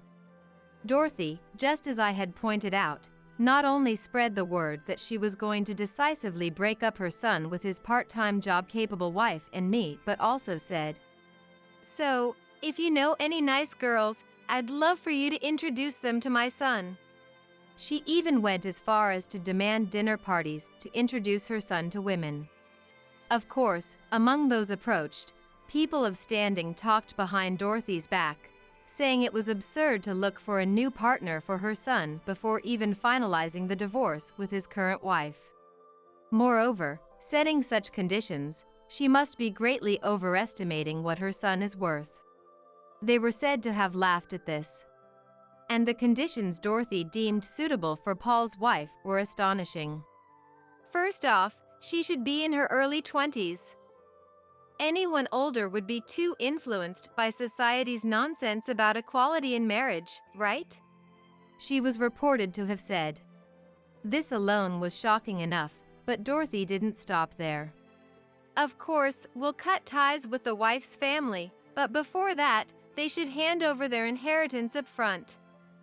We need someone with a certain level of assets and financial power. And could we get a medical checkup to ensure she's capable of having children? She went as far as to say this, earning herself contempt from listeners. Unaware of the cold stares around her, she continued. Of course, being tall, stylish, and beautiful is a given. Thank you in advance. Naturally, no marriage proposals came Dorothy's way, and in her desperation, she apparently sent a flurry of urgent calls and messages. However, she was either turned down because no one met her conditions or simply ignored. Soon, the rumors of my divorce spread among friends, acquaintances, and neighbors, making them a subject of ridicule. Perhaps unable to bear the disdainful looks due to their previously arrogant behavior, they ended up confining themselves within their home, not going out anymore. Recently, there have been rumors about hearing screams, shouts, and the sound of breaking dishes coming from their house, supposedly from Dorothy. Previously, Dorothy would vent her frustrations on me or indulge in spending to relieve stress. Now, without me as her punching bag and unable to shop or take short trips for stress relief, she might be wreaking havoc at home. Meanwhile, Paul had left all financial matters to me since our marriage. He seemed not to understand the basics of budgeting, and even after the lawyer explained it clearly, he remained overconfident, thinking, If she could manage the living expenses, then I can easily do it too if I put my mind to it. That appears to have been his careless assumption. However, Dorothy and Angela, who were supposed to take over the household chores, abandoned everything, considering it too much of a hassle. Meals became all delivery or takeout, and cleaning and laundry were left to a housekeeping service, among other miscellaneous tasks, leading to a financial breakdown in just 2 months. The credit card Dorothy used for living expenses was quickly revoked, and their meals turned to just toast and coffee for breakfast, instant noodles for lunch, and mainly takeout for dinner. Laundry was done all at once when they ran out of clothes. Living a life of only cleaning visible areas, they ended up leading a nutritionally unbalanced and unsanitary lifestyle. Paul, who was once praised for looking younger than his age, gained unhealthy weight, his skin became rough, his hair greasy, and his once handsome appearance vanished. Not fitting the image of a salesperson, he received a flood of complaints from clients. This led to him being relegated to back-end work with a reduced salary. Paul reached out to the lawyer, saying, I've come to my senses. I was deceived by Mom and Angela. I want to cut ties with them and start over. Through phone calls and emails. But as prearranged, I've been instructed not to engage with you under any circumstances, was the firm response. They warned that if they attempted to approach my workplace or new home, the police would be contacted immediately. Thankfully, that put an end to any further contact. As for Mary, another main character in this saga, she was furious when I shared the entire story with her. What's that supposed to mean? I thought she might have learned something from what happened with me, but she's blaming her divorce on you and resorting to such harassment. She's always been that kind of person, hasn't she? She raged. After contacting the company where she was on leave, intending to resign, she was called in and questioned about her reasons. Mary explained that while the issue was personal and not directly related to her work, she disclosed everything about the situation to HR and administration.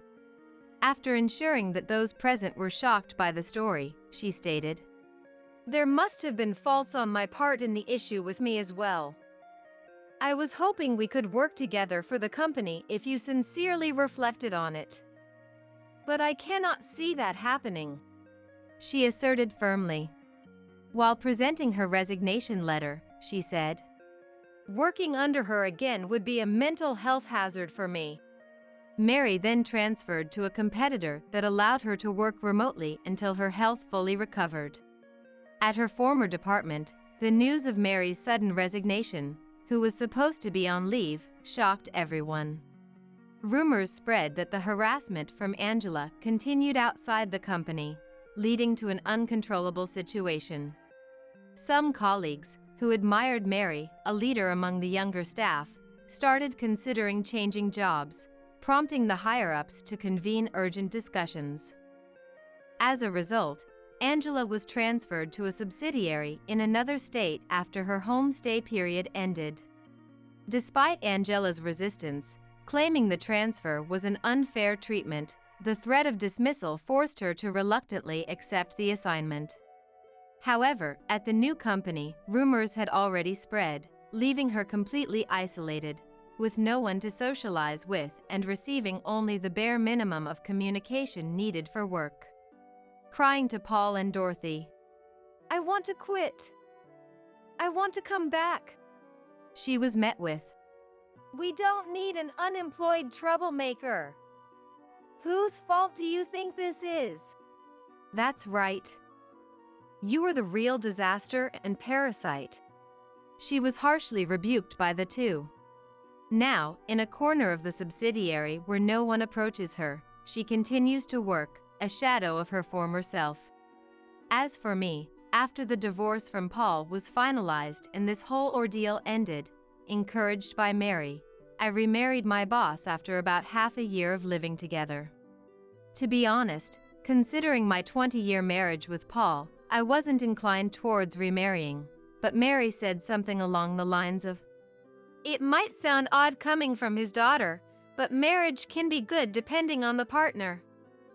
I think my dad, despite his age, is quite a catch.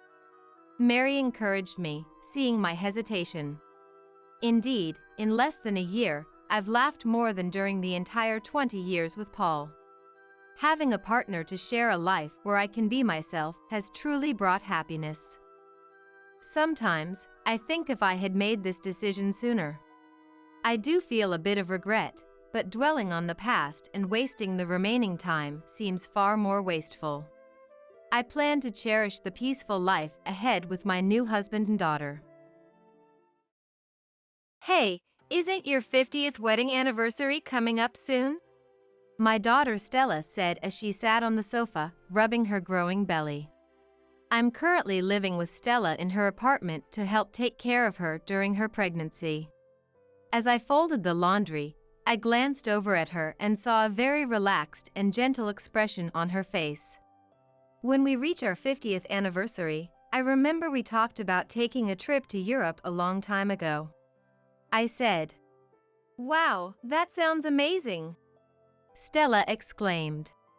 3 days after that conversation, there was a letter in the mailbox addressed to me, not Stella. The sender was my husband, William. Maybe Dad's getting lonely? And Stella joked. When I silently opened the letter, I found a completed divorce petition inside and couldn't help but sigh.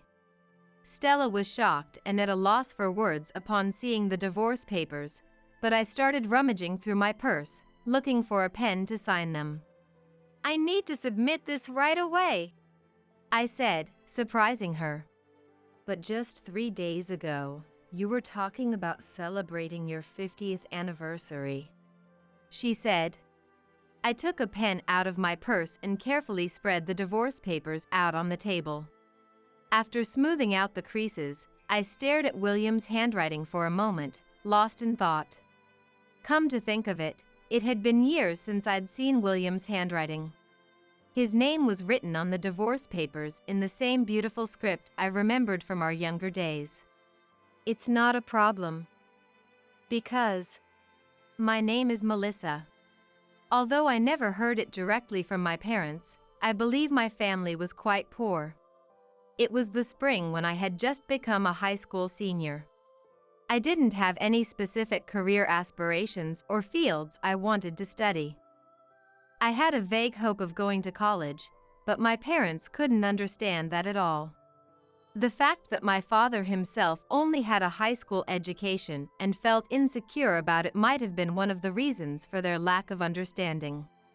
Around this time, the college enrollment rate for women was gradually increasing.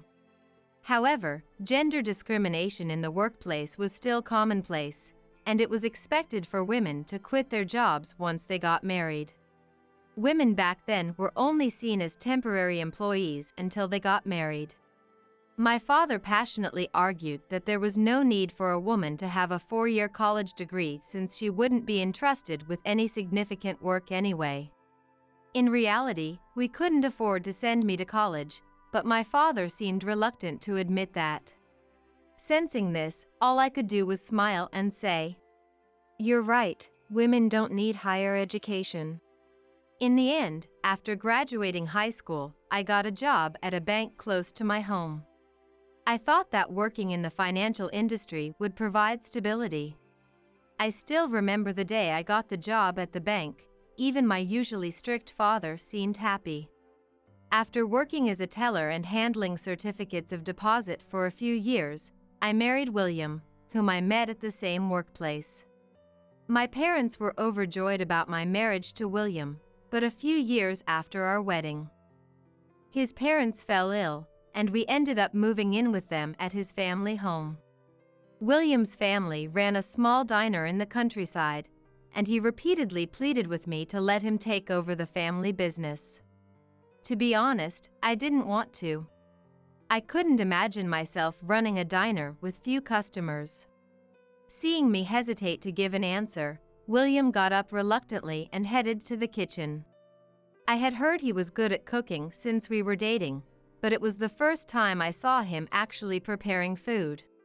He chopped the mushrooms and bacon into perfect sizes with more skill than I expected. As I stood behind William, he melted some butter in a pan, looking a bit embarrassed. He gently cooked the eggs until they were fluffy. Then, he slid the omelet onto a plate with care.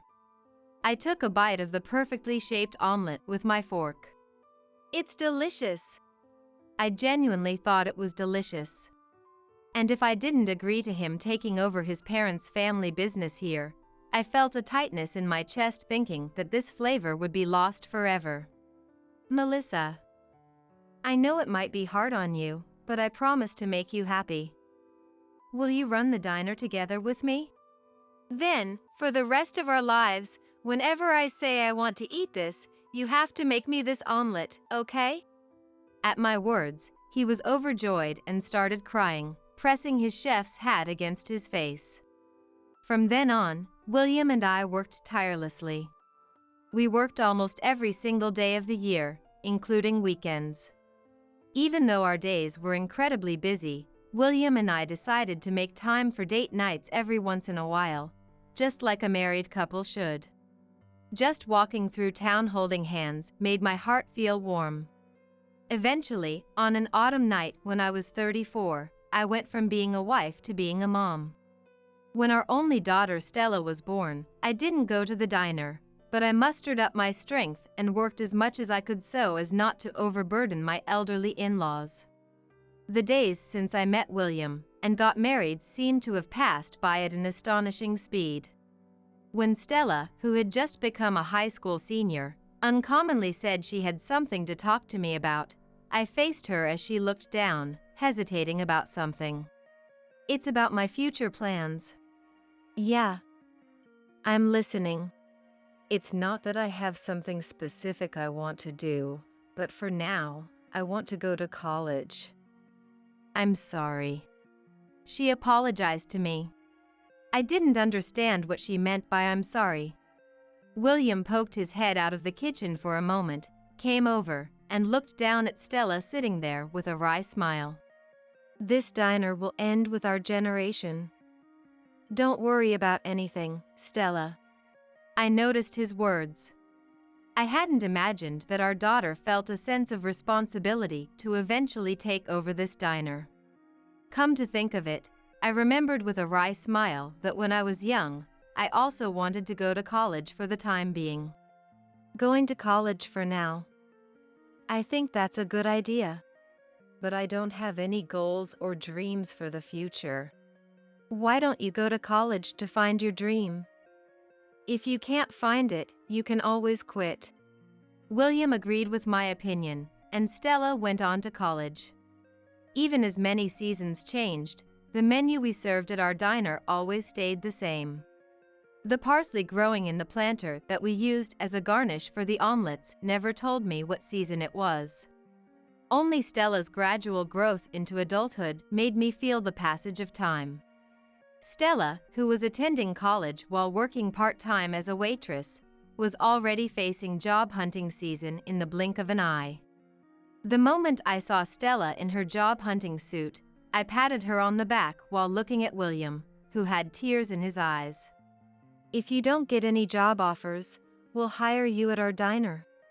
Stella laughed so hard her back teeth showed and went off to job interviews. A few months later, she informed us that she had decided where she would be working. Stella was going to join a foreign venture company that neither William nor I had ever heard of. The documents Stella brought home when she started working were all in English, which I couldn't understand at all, but Stella happily told me about it while eating an omelette. I want to create a service that doesn't exist in the world yet. Maybe I have the potential to change history, you know? Stella looked very strong in her suit. Her figure was full of possibilities, clearly defining her goals and continuing to pursue her dreams. Beyond the words "going to college for now," Stella had created her own dream with her own strength.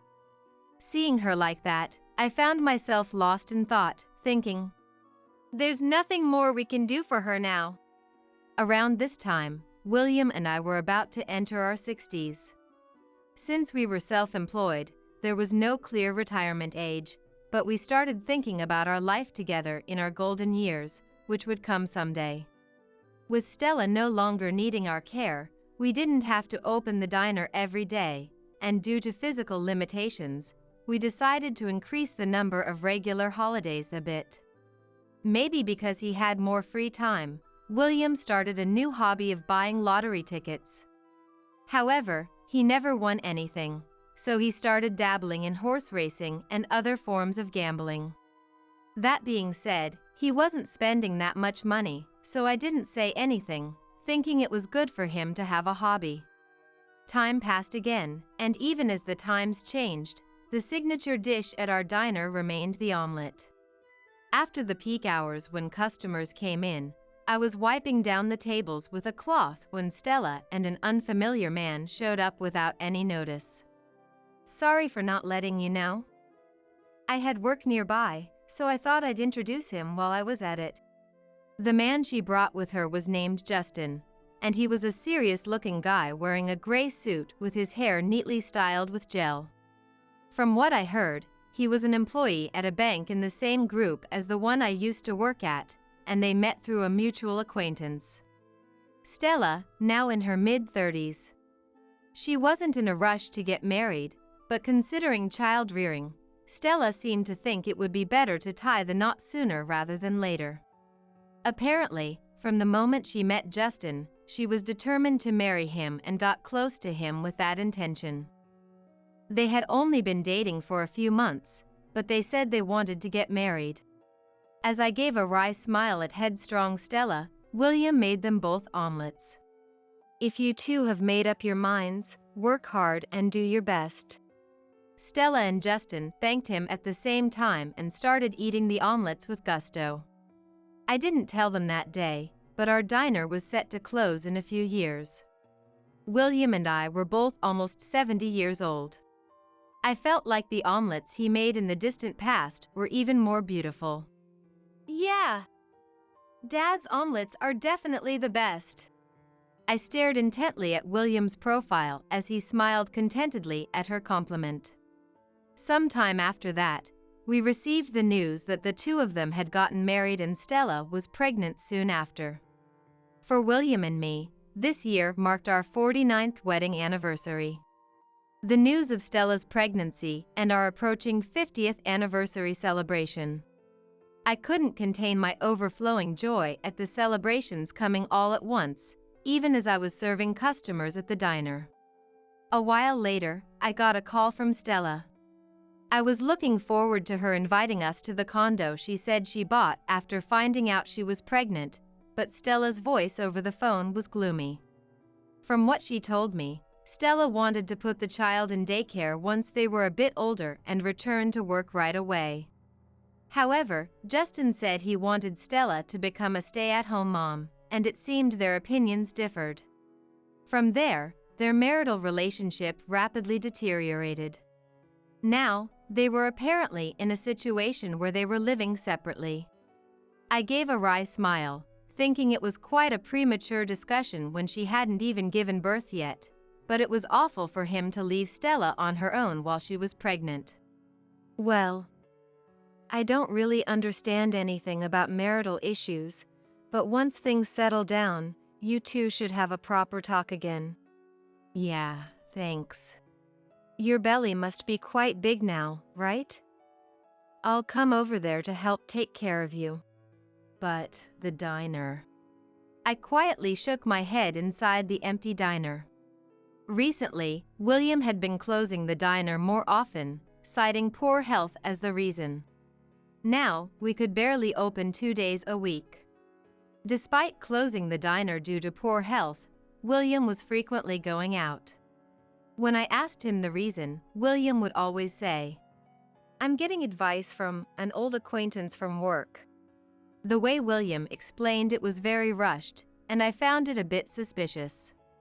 As Stella's due date approached, I visited her apartment and ended up staying there for a while. Stella's apartment already had a baby bed prepared for the arriving infant, and cushioning mats were laid out on the flooring. Justin, who was supposedly separated, properly returned to the apartment that day and politely greeted me, saying, "Thank you for your help." He then handed me a thick envelope containing a sizable amount of money.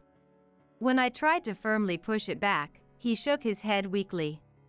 I could sense from the thickness of the envelope that Justin, in his own way, was thinking about his family.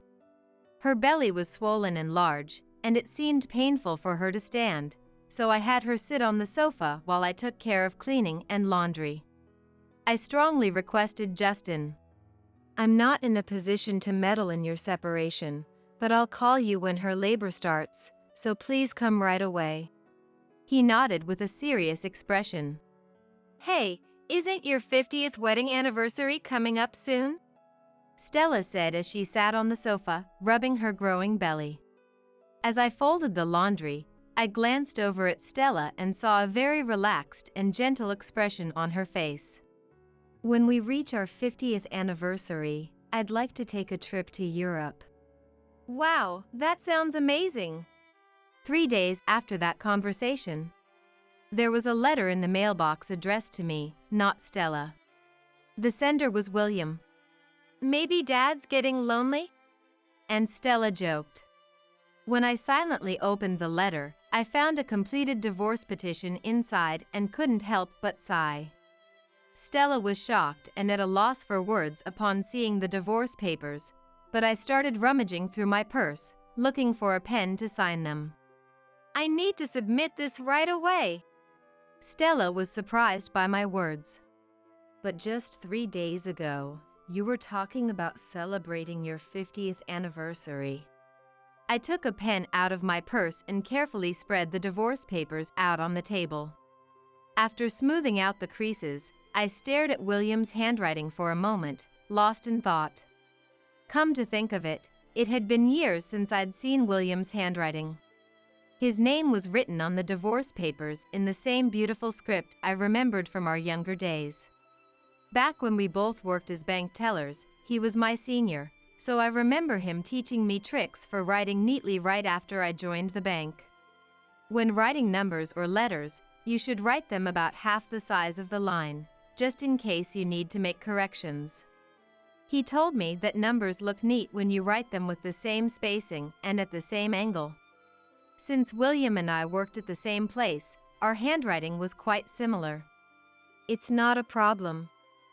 I saw it coming. I answered Stella, but I was desperately trying to hide my shock at him actually sending divorce papers. Stella walked over to me with great effort, supporting her large belly with both hands, and patted me on the shoulder. When Stella asked if I was feeling down, I shook my head. I'm really okay. And I said with a smile. However, Stella didn't seem convinced and wouldn't leave my side, so I stopped signing the divorce papers for the moment and had her sit on the sofa. As we sat together on the sofa, I quietly started to speak. You know, just before I came here, William and I had a fight. As the days we didn't open the diner increased, William, who had too much free time on his hands, was going out almost every day. I spent my time cleaning in front of the diner or chatting with the neighbors, as I had nothing specific to do. While spending my days like that, regular customers would say things like, "Oh, you're not open today?" and express their disappointment, which made me want to open the diner after all.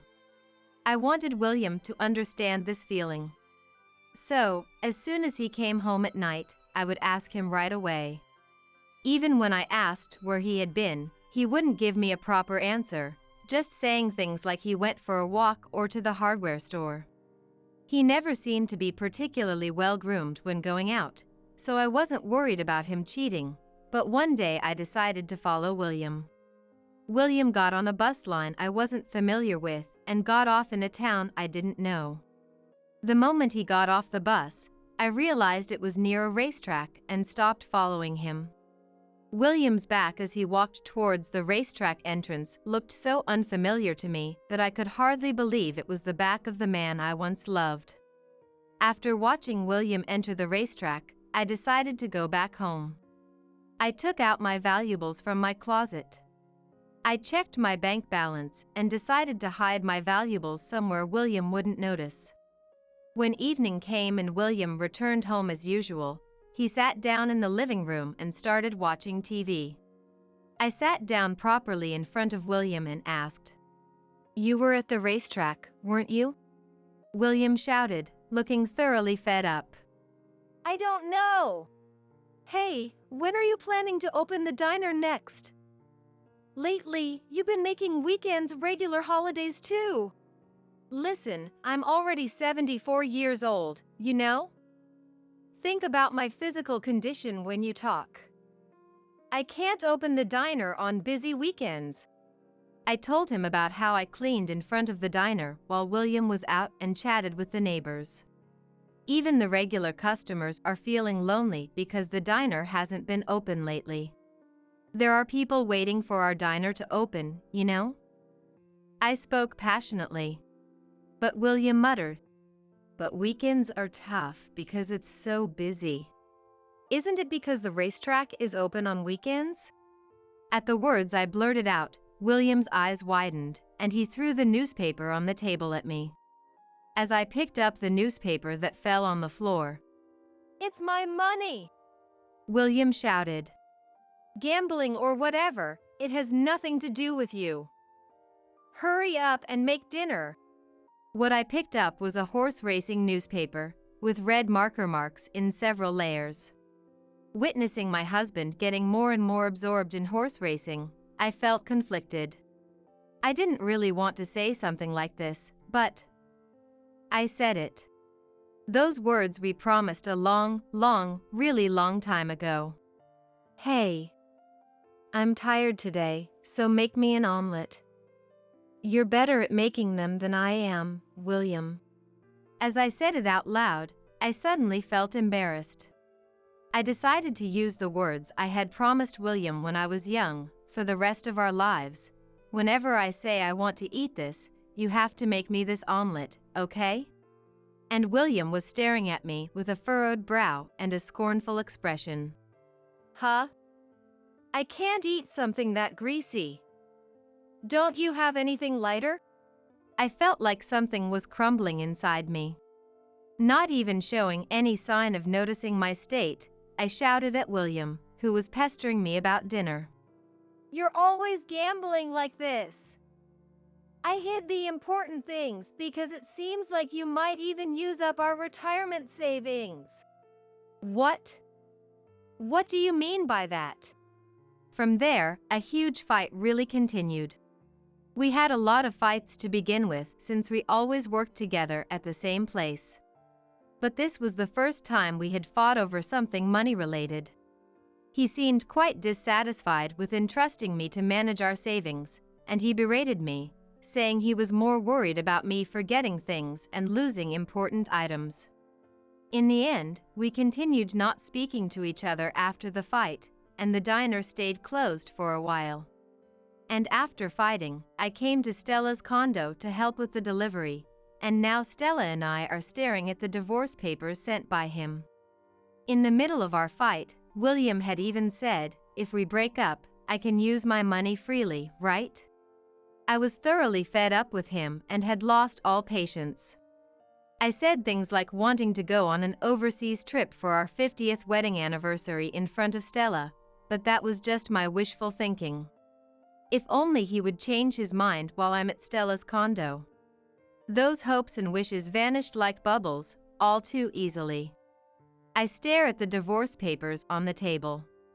Are you sure about this, Mom? Stella is looking at me with worry. Don't make that face, Stella. I've never made a wrong choice in my life. I've always lived each moment to the fullest. Once I sign this piece of paper, my new life will begin. It's not decided by anyone else. It's the life I chose for myself. William probably sent the divorce papers as a threat.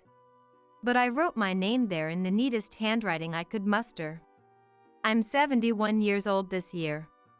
I was filled with joy at being able to enjoy the rest of my life as I pleased. As soon as I tried to submit the divorce papers to the court, Stella hurriedly stopped me. She understood my determination to get divorced, but she said there were a few things we needed to prepare before that. Stella called a younger female colleague to the condo. The cute-looking woman, just a bit younger than Stella, was a lawyer Stella was close with at work. We discussed things like property distribution that needed to be decided with William during the divorce. The discussion progressed in the direction of William getting the restaurant that also served as our home, while I would get most of the cash. My divorce from William proceeded smoothly.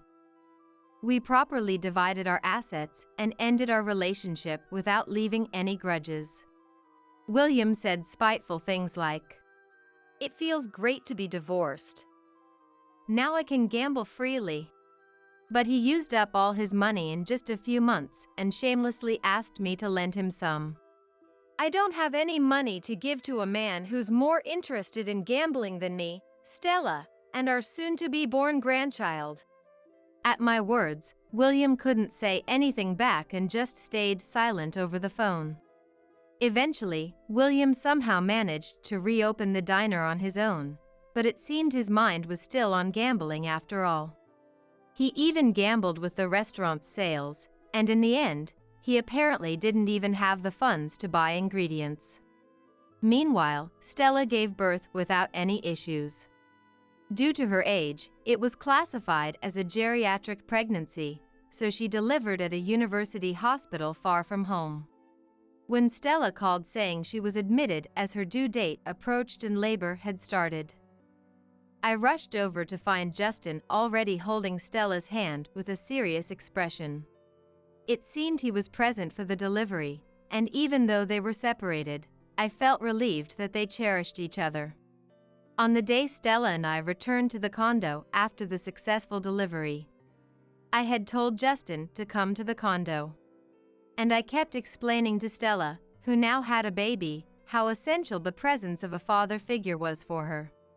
I tried to persuade them both with the most heartfelt words I could muster. It's a bit odd for me to lecture them when I had just recently gotten divorced myself, but when I made that joke, Stella teared up a little. Justin apologized, reconsidered, and told Stella he wanted to live together again and raise the baby. Wait, come to think of it, what were we even fighting about? I laughed. It was because you said you wanted to go back to work right after giving birth, right? And I poked her shoulder lightly. She gazed at the baby cradled against her chest with a serene expression. Oh, right. She murmured. For now, I just want to be with the baby all the time for a while. Saying that, she gently hugged the baby, whose eyes weren't even open yet. I also found myself approaching Stella and burying my face near the baby's tummy. There was a milky scent and that indescribably sweet smell unique to babies. In the end, she returned to work 2 years later. But it seemed her desire to be with her child hadn't changed, so she was able to switch to working remotely from home. I had planned to rent an apartment nearby, but Stella and Justin strongly wished for me to continue living with them, so I did. When Justin pleaded, "With just the two of us, we'll end up fighting. Please live with us," I couldn't refuse. But the truth was, there was a part of me that felt happy to be needed by someone like that. Then one day, as I was walking around town on a stroll, I learned that the diner I had worked at for many years had closed down and was now just an empty lot. I gazed at the spot with a for sale sign stuck in the ground and quietly closed my eyes. I felt like there was a gaping hole in my heart, as if a place filled with effort and memories had been lost. This place that was once bustling with many customers now had nothing left. Even as I felt the sadness welling up, I stared at the empty lot without looking away. I wonder how long I stood there like that. After a while, I noticed two men in suits in the empty lot, holding some documents and checking the land. I approached them out of curiosity, and they responded very kindly. They said they were going to open a restaurant on this vacant land. The man in the clean-cut suit said, "We're planning to build a restaurant here and open it next year." He smiled at me and said, "Please do come and eat here when it opens." "Is that so? How wonderful. By the way, what kind of restaurant is it?" The man in the suit replied, "It's a diner that prides itself on its omelets." I might have ended up staring at his face intently for a moment. His dream, full of hope and anticipation for the future, would surely come true in this place. You know, there used to be a long-established diner here that lasted for over 50 years until very recently. That's why your restaurant will definitely thrive too. The man in the suit looked happy, and I left the spot. My grandchild, who is still so young, the new diner that will be opening soon. There are so many things to look forward to. I couldn't hide the smile that naturally spread across my face, and I just kept walking straight ahead. Ah, feels so refreshing. Revived. Ensley, my sister-in-law, as if it were the most natural thing in the world, came over to our place and sprawled out on the air-conditioned living room sofa, as usual. My daughter Mirinda, who was doing her homework, frowned in annoyance. "Let's see, haven't finished your summer project yet, have you?" Ensley peered over at the summer plan. I remember those days. With summer projects, you never really know what to do, right? In that regard, Mirinda, I'm kinda envious of you. "What do you mean?" Mirinda asked, puzzled. "Well, not many kids are born with such an interesting face like you. How about you compile something about that challenge of yours?" LOL. It'd be easy, right? Mirinda was born with a rare condition called cleft lip and palate, which resulted in splits in her upper lip and palate. She had undergone numerous surgeries over the years, but more than anything, it was the stares from others that hurt her the most. The condition made her face asymmetrical from her mouth to her nose, and the ignorant stares were painfully sharp. Why am I the only one like this? Mirinda had tearfully asked before. I couldn't stay silent at Ensley's incredibly insensitive remark. "Ensley, even if we're family, there are things you should and shouldn't say. I was just stating the facts. If she compiles something about her interesting condition, everyone will be pleased, won't they?" Ensley is laughing, saying Mirinda's condition is interesting, without knowing how much pain and struggle Mirinda and we have gone through. Don't worry about what she says, Mirinda. I grabbed Ensley's arm, ready to forcefully drag her out of the house. That's when Mirinda stood up slowly, smiling, and said, "Don't worry, Mom, I've decided. My name is Eleanor. I live with my elementary school-aged daughter Mirinda. My husband Dennis is a good husband and father, but he's away on work assignment. I'm home, Mom. I'll go wash my hands, then I'll help with chopping the vegetables." Saying this, Mirinda took off her mask. Nowadays, everyone wears masks when going out due to the pandemic. But Mirinda has been wearing a mask in front of anyone other than family since she was young. She must still feel resistance to showing her bare face. Mirinda was born with a condition called cleft lip and palate, which is not commonly known. It's a congenital condition where the upper lip and palate are split, occurring in about 1 in 1,000 births in the United States. Seeing our child for the first time, my husband and I were shocked but also vowed to protect her no matter what. Cleft lip and palate requires several surgeries, and Mirinda's first surgery was just 2 months after she was born. Though the surgery closed her mouth, it didn't completely correct the distortion in her mouth and nose. Most people don't know much about this condition, which made me worried about how Mirinda would be perceived as she grew up. There would surely be times when Mirinda would get hurt. Still, Dennis and I discussed letting Mirinda live like any other child, attending school and going to amusement parks just like her peers. The days of hospital visits must have been painful for young Mirinda, who usually doesn't complain much. Mirinda would become anxious before surgery, saying, "Mom." There must have been unspeakable anxiety clinging to her. She wouldn't let go of my hand until she fell asleep. As an elementary student, Mirinda would come home and share various school events with laughter. Today, Gerald in my class mimicked the teacher, and it was so funny. During lunch, we played rock, paper, scissors to see who gets the dessert of the kid who was absent, and Caitlin won. Over the last long weekend, Tyrone from the next class went on a vacation with his family. But their dad got lost while driving, and it was a huge mess. Mirinda would tell fun stories at dinner every day, but I noticed something off.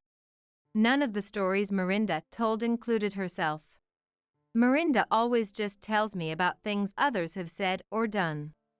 She never mentions doing anything with a friend herself.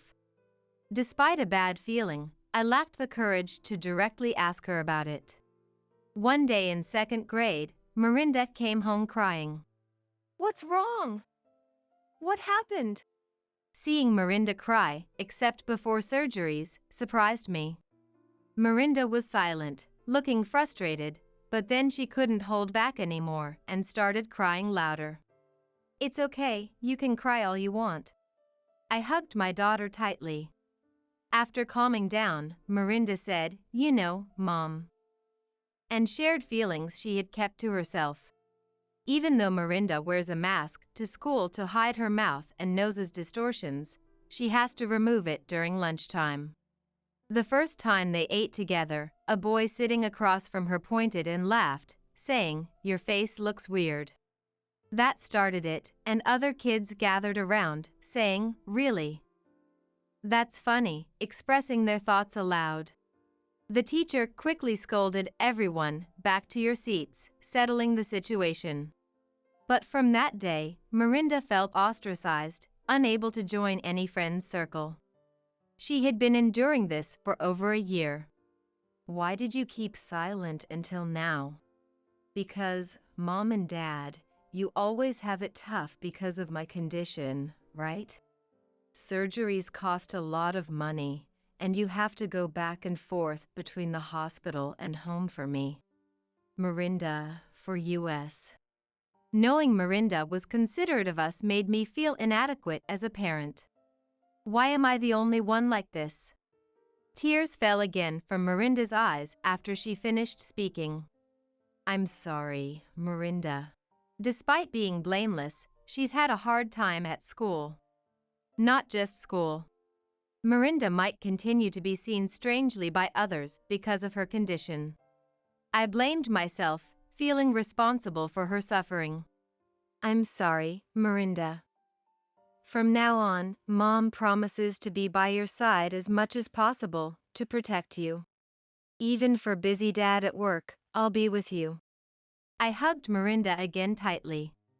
When I told Dennis after he came home, "It's hard not being there when you're going through tough times. I've let you handle all the hardship alone," Dennis also blamed himself.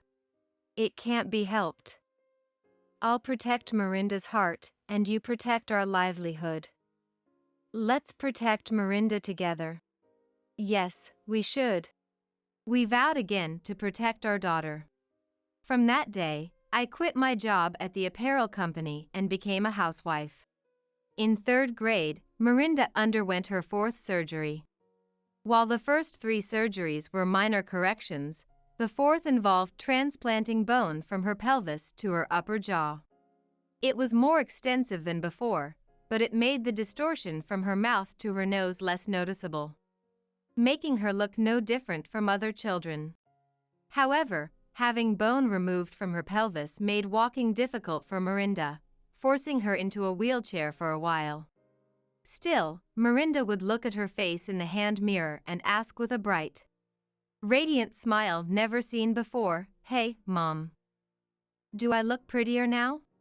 Seeing my daughter happy and smiling without feeling self-conscious made me happy too. Yes, you're very pretty, Miranda. I brushed her hair and spoke to her. After a while, Miranda began serious walking rehabilitation.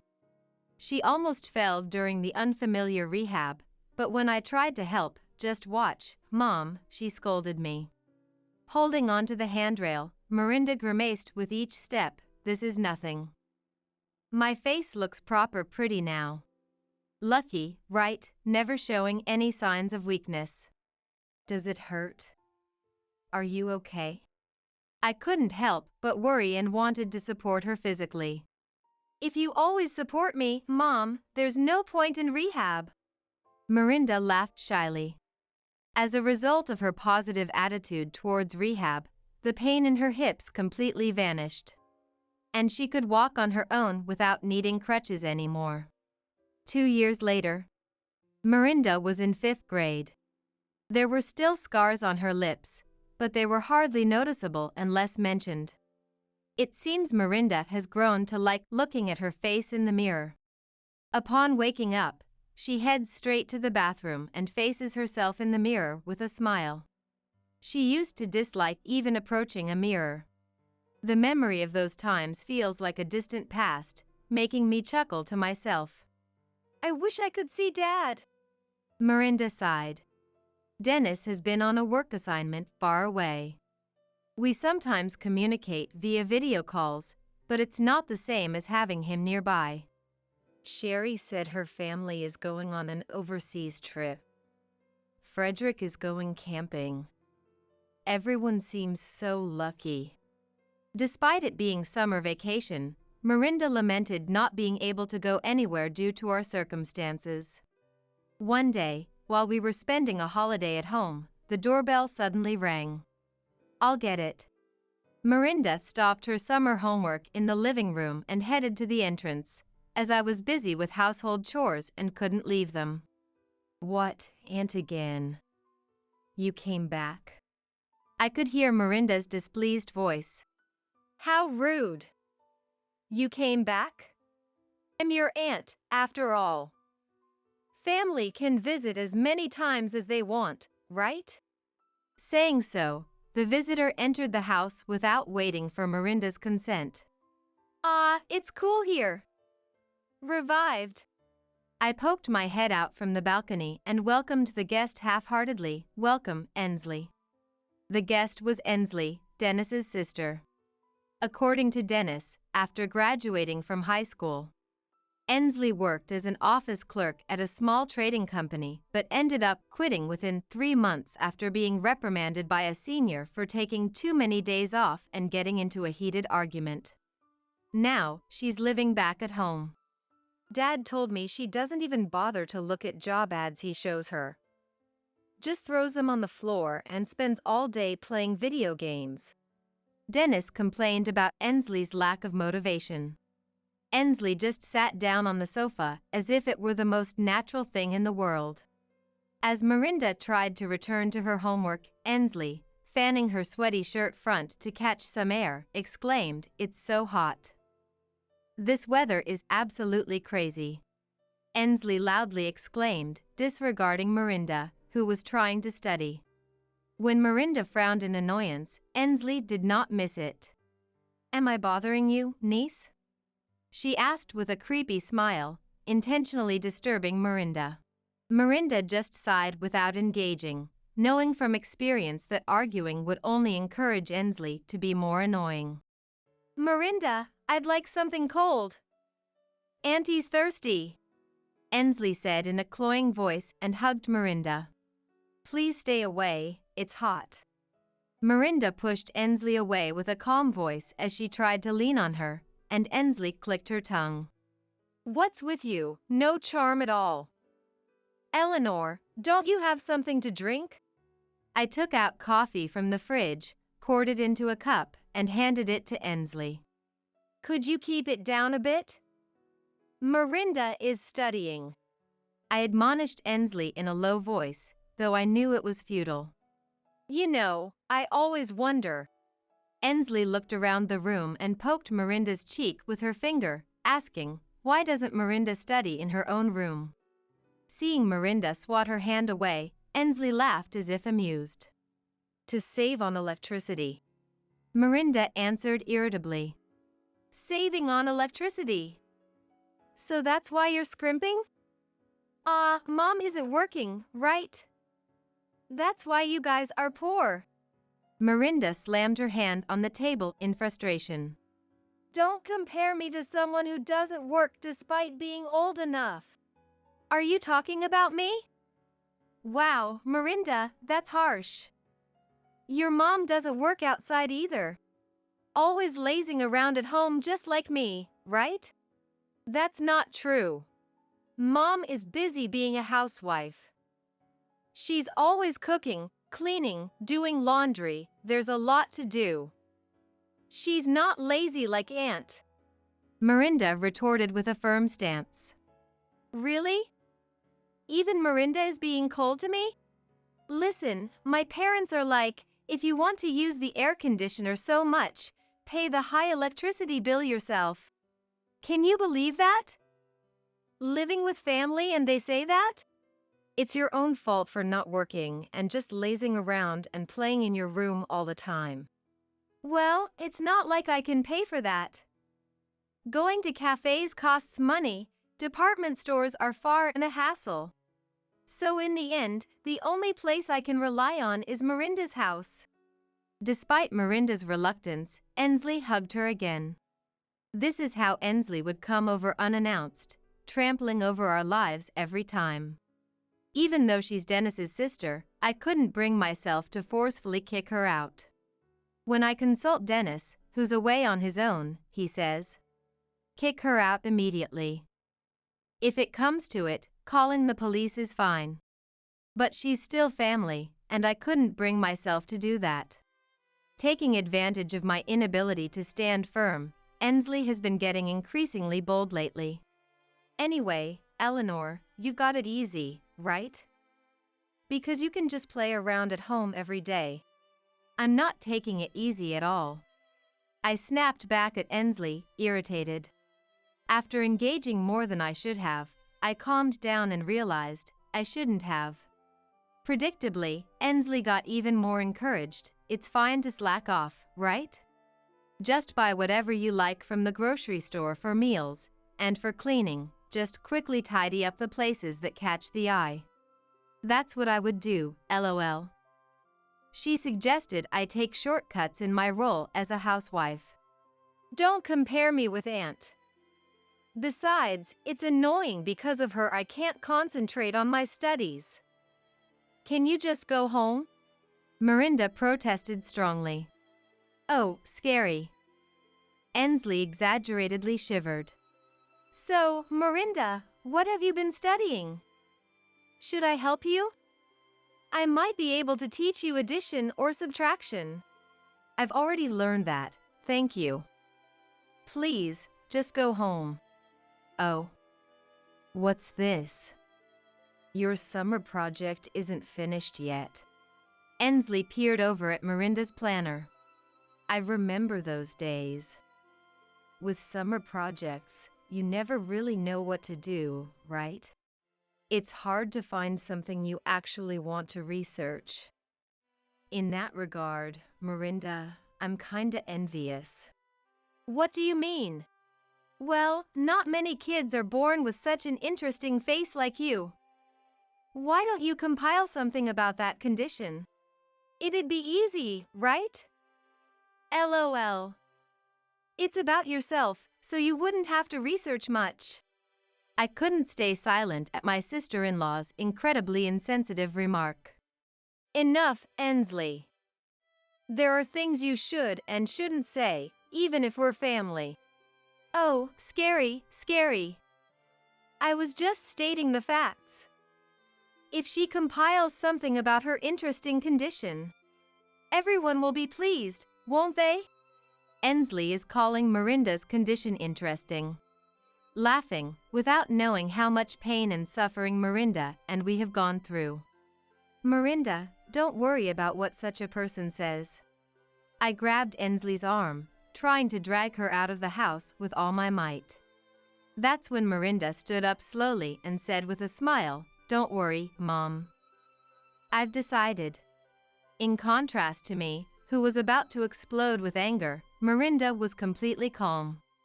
Well then, Miranda, I don't quite understand, but your mom seems really angry, so I'll leave. Ensley said without a shred of remorse, smirking creepily as she prepared to leave. I wanted to unleash my anger on her, but Miranda pulled at the hem of my shirt, stopping me. You too, Mom, shouldn't worry about what that person says. Looking at the suddenly quiet entrance after Ensley left, Miranda spoke. She must have some plan in mind. Thinking this, I managed to suppress my anger. 3 months passed. Miranda, it's okay to relax a bit.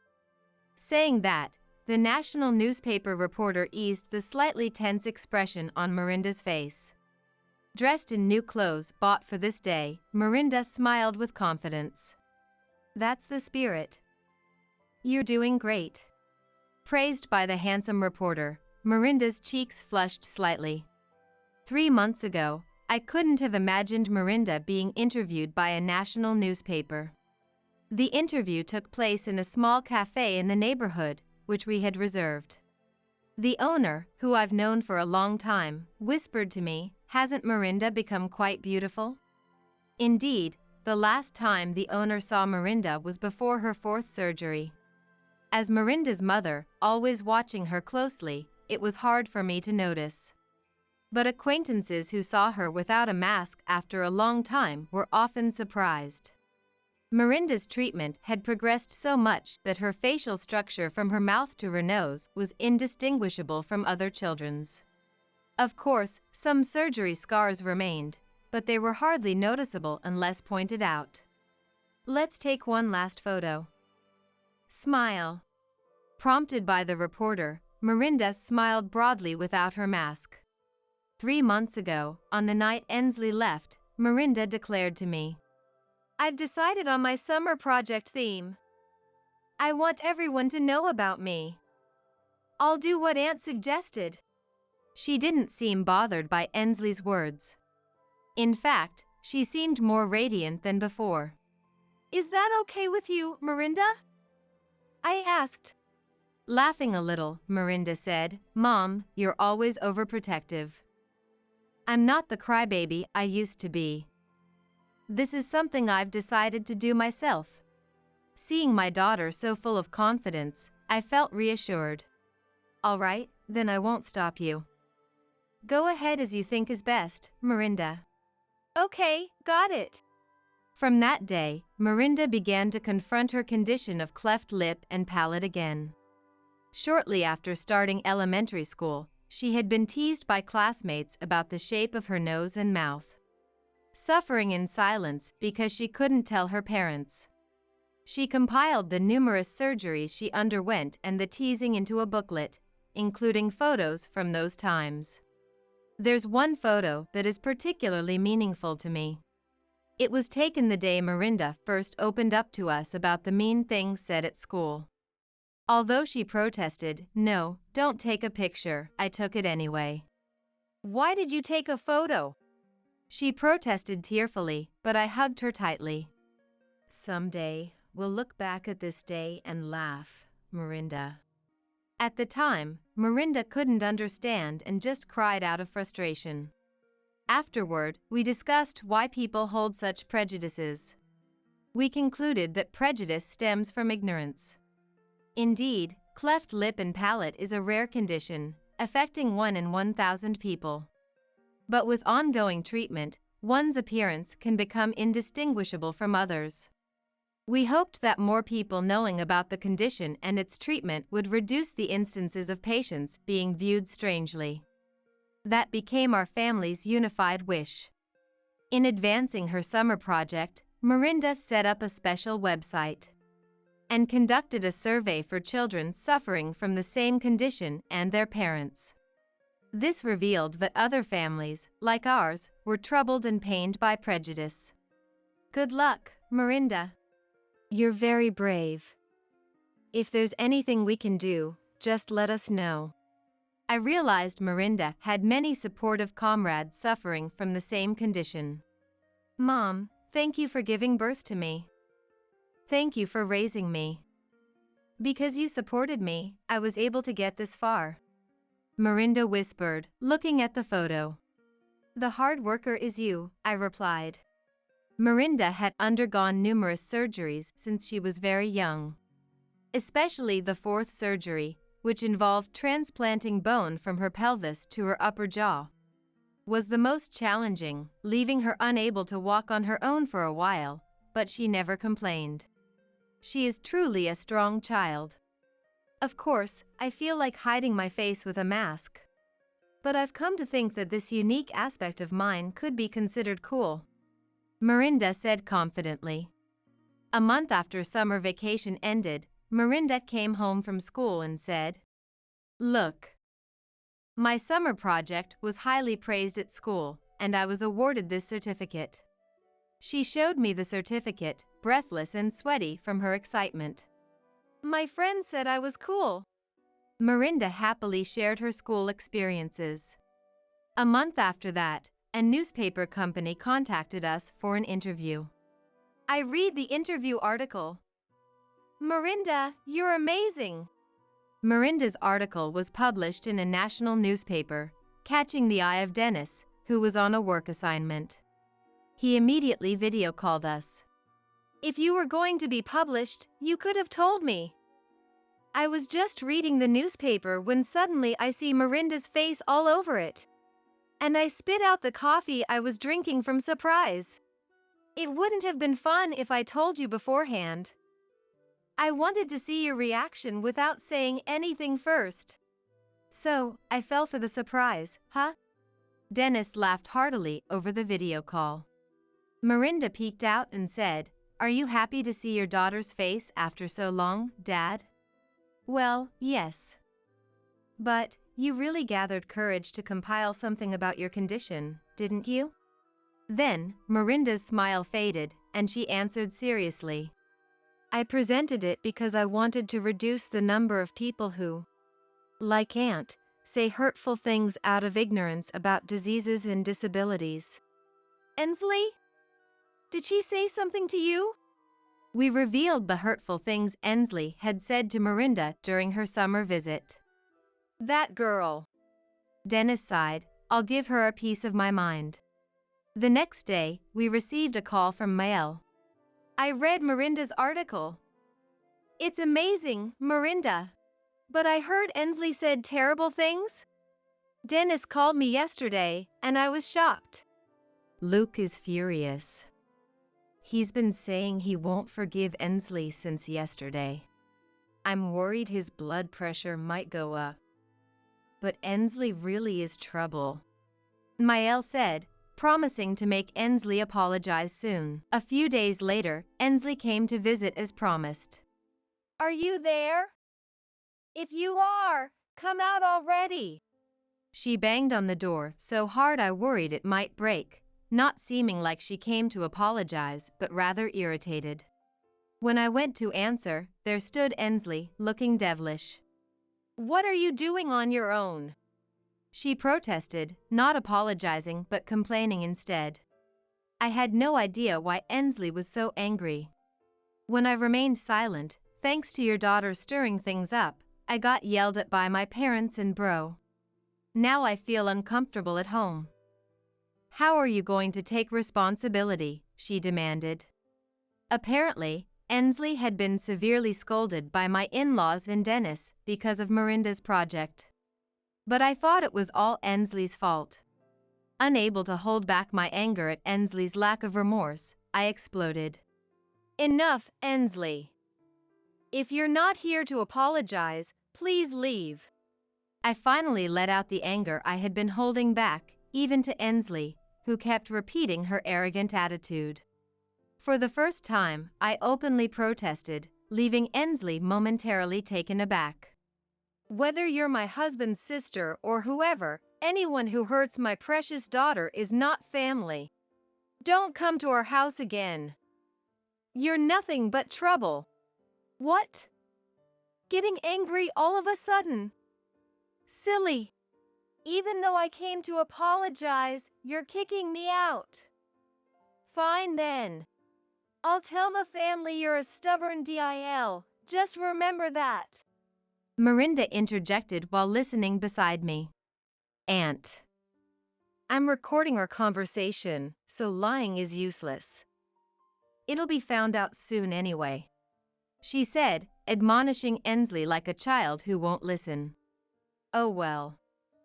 I guess I'll forgive you just for today then. With those final words, Ensley left with a pale face. Ah, that feels so much better. Now in 5th grade, Miranda seems more mature than ever to me. She never used to complain, not because she didn't want to but because she didn't want to worry us. But now, it's different.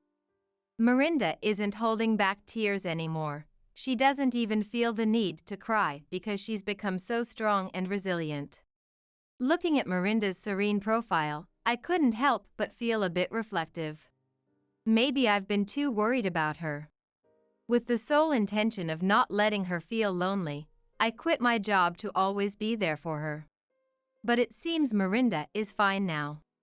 Without me realizing, she has grown up and surrounded herself with many strong allies. Lately, she's been bringing school friends home more frequently. What? Is there something on my face? Miranda noticed my gaze and looked at me questioningly. Yes, lots of happiness. What? That makes no sense. Laughing at my response, Miranda seemed amused. Feeling her growth, I decided to rejoin the workforce at an apparel company I had been invited to rejoin. Eleanor, I read the newspaper. Miranda did great, didn't she? Every time my coworkers mentioned it, I calmly responded, she probably doesn't think she did anything extraordinary. She just presented her life as it is. One evening, Miranda shared her future dreams with me. I want to become a doctor. To help children and families suffering from diseases and disabilities like mine. Facing myself through my summer project made me think that. And I've been thinking lately, there are people who can't run fast, those who struggle with studies. Tall people, short people. My condition is just another trait among those. Hearing her aspirations, I felt hopeful for her future. Oh, and by the way, a boy in my class told me he likes me. Miranda casually mentioned her dream and then shared this news. Reporting this to Dennis via video call, he panicked. What? Isn't it too early for her to be in a relationship? Hey, are you okay with this? Calm down, my dear husband. I calmed down the frantically panicking Dennis. The fact that a boy confessed to Miranda probably means that the kids around her have stopped caring about her condition. As for Ensley, I heard she was kicked out by Dennis and the in-laws. Ensley, who had been lazing around at home every day without working part-time, finally decided to become independent after losing financial support. In reality, she had no choice but to do so. Now, she struggles with living alone in a small, old apartment, earning a little from part-time work. The wish Miranda had for her summer project, to reduce ignorant and hurtful comments about diseases and disabilities, is also my wish. Of course, 1 or 2 actions alone won't change the world. But that's exactly why we, who know the struggles and pain, must continue to spread the truth to the world. I vowed in my heart to continue watching over Mirinda, ensuring her growth isn't hindered. Dennis has decided to return from his assignment. Dennis convinced his boss to allow him to work predominantly remotely. "I won't let you two feel lonely again," he said. "But then, you came back because you're worried Mirinda might get a boyfriend, aren't you?" That's not the case. Dennis awkwardly responded. "Anyway, we're back to living happily and closely as a family of 3. A family that's always full of laughter, our pride and joy." David, my husband, handed me the divorce papers with the same casualness as if he was passing me a piece of junk mail from a shop. Stunned by the abruptness of it all, I stood there dazed, staring at the filled-out divorce application. "What's up? Need a pen? Wait a second. Divorce? What do you mean?" He spoke in a tone that seemed to look down on me, then pulled out a cigarette from his chest pocket and lit it. "I'm selling the hotel." I couldn't believe my ears. Selling our classic hotel that has been in the family for generations? It was true that Nancy, my mother-in-law and the hotel manager, had recently become bedridden due to illness. "I've already started talks with a hotel group. Eventually, I'll earn income without having to lift a finger in the hotel business." "Cool, huh?" "Wait. At least wait until Nancy gets better to talk about the hotel. And this divorce thing." David wore a scornful smile. "I'll take the hotel's revenue and the staff with me." "Wait. Let's be rational. At least let's wait until Nancy's condition improves and we've discussed the hotel, then we can talk about us." Trying to buy time? Fine, I'll leave for today. The decision about this hotel is mine to make anyway. After David left the office, I was left standing there, dumbfounded. The door opened. Thinking David had come back, I tensed up for a moment, but it was Nancy. Nancy, who had been bedridden in her pajamas until just this morning, was now standing in the plain dress she usually wore for work. She smiled gently, embraced my shoulder. "I'm sorry," she whispered quietly. "Now, it's my turn." There was a sophisticated, slightly mischievous smile I had never seen before. "My name is Sarah. I had long aspired to work in the towering office buildings downtown and spent years trading imported wines and beers at a trading company. But now, I've moved a few years ago and work as a front office manager at the hotel run by David's family. There was hesitation in leaving my career in my mid-40s, but now I find fulfillment working at this hotel. It's a classic hotel that has been passed down for generations, set in a remote, mountainous location with a secretive charm. In spring, cherry blossoms bloom, in summer, the lush greenery, in autumn, the beautiful fall colors, and now, the season surrounds us with snow-covered trees. The landscape is all dyed in silvery white, with only the steam from the hot springs faintly dancing into the night sky. The first words I blurted out when I first visited the hotel with David were, "I'm anxious." After David's father, Richard, who originally ran the hotel, passed away, and Nancy was left alone, David and I ended up working at the hotel. When we got married, David would say, "One day, I want to take over the family hotel." I thought it was just a vent, something he said when work got tough, so I didn't take it seriously. But after Richard's death, David quit his job right away. The night he quit, without even a farewell party, David drank at home. He seemed happy, drinking cheap wine probably bought from a grocery store, and playing American mahjong on his mobile phone. I didn't quite get it, but David was engrossed in American mahjong on his phone, taking pride in climbing the ranks the more he played. Richard also loved American mahjong, and he had even created an American mahjong room during a hotel renovation. Though meant for guests, hotel staff would join in if needed to fill numbers. Hearing such stories, David was really looking forward to working at the hotel. Hoping to get an invitation to play from a guest, he would stand at the reception, smiling at middle-aged men who looked like they might enjoy American mahjong. But once he started working, it was too busy for any mahjong invitations. He was caught up with preparing dinner, setting up the baths, and helping wherever hands were needed. David's hotel duties were quite demanding. The job of a hotel manager, as I imagined it, seemed more glamorous, just welcoming guests with a smile. But surprisingly, there was a lot of behind-the-scenes work and a lot to learn, and I was struggling. Nancy, kind as she is, would gently guide me. The first thing she taught me was how to make small decorations. The little ornaments we placed beside the dishes we served to guests were all handmade by the staff. During breaks and between work, making these with other hotel staff became a way to bond, and I quickly grew close to them. One day, I hope David and Sarah will take over this hotel. As long as I'm fit, I'll support you with all I have, said Nancy. She looked too young for her age, over 60, elegant, and beautiful with a smile. Years of her conduct seemed ingrained in her, every move she made felt like that of a hotel manager. Could I become a hotel manager like Nancy? I thought, looking at Nancy, my mother-in-law and the hotel manager, with admiration. Nancy seemed to appreciate my positive attitude and was very fond of me. One day, after about 2 months of me working as the front office manager and David as the owner in training. Sarah, I haven't seen David since around noon. Have you heard anything? Nancy asked me, looking a bit worried, as I was focused on the computer at the reception desk. She quickly checked the room reservations on her tablet. I haven't seen him. Isn't he in the owner's room? We had planned to rotate David through different departments in the hotel to learn the owner's duties. Right now, he's assigned to odd jobs. David is the owner's assistant and he's not doing his job? It's embarrassing to admit, even though he's my son.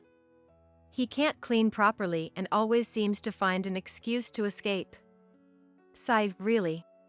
Nancy let out a small sigh. Even amidst our casual conversation, Nancy was efficiently managing guest information on her tablet. I checked my mobile phone, but there was no message from David. Sarah. I looked up when she called my name.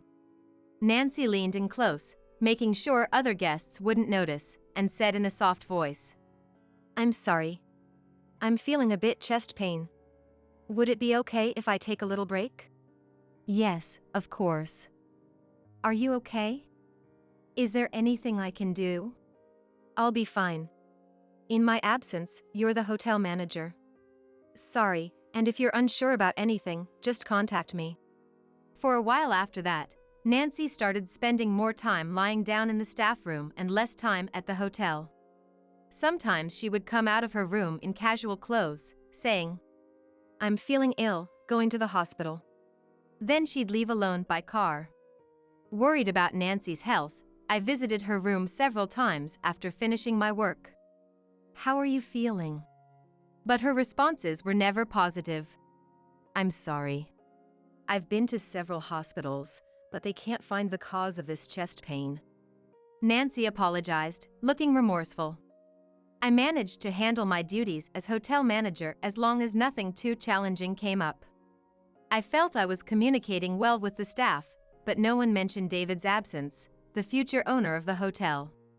This made me anxious, thinking that maybe the staff had no expectations of David. That night, I decided to talk to David, who came home slightly drunk. What's with that scary face? David, do you know that Nancy's been feeling unwell and hasn't been able to do much at the hotel? So, that's what this is about. David sat down on the sofa, looking exasperated. Our home, a bit away from the hotel, was originally Nancy and Richard's. Nancy hardly ever comes here now, staying mostly in her hotel resting room. Many of our boxes from the move were still unpacked. David sat cross-legged, using a cardboard box as a backrest. Listen. If Mom stays sick and can't move, then I'll have to handle staff schedules and oversee operations, right? Of course. That's why you're getting guidance from Nancy, right? It's just not what I expected. Hey! Before you talk about things not meeting your expectations, you should actually show up at the hotel and do your work. I was aware that I spoke in a somewhat harsh tone, but the next moment, David suddenly stood up angrily and glared at me, saying, "Huh?" It was so sudden that I let out a small scream. Eek! David then awkwardly left the room. The clock on the wall showed it was 10 p.m. David didn't return to the room that morning. He completely abandoned his hotel duties, and Nancy's health didn't improve. The days got colder, though no snow fell. As I was cleaning the hotel entrance, I heard a faint bird call from the stream nearby. I looked closer and saw something strange on a broken branch near the stream.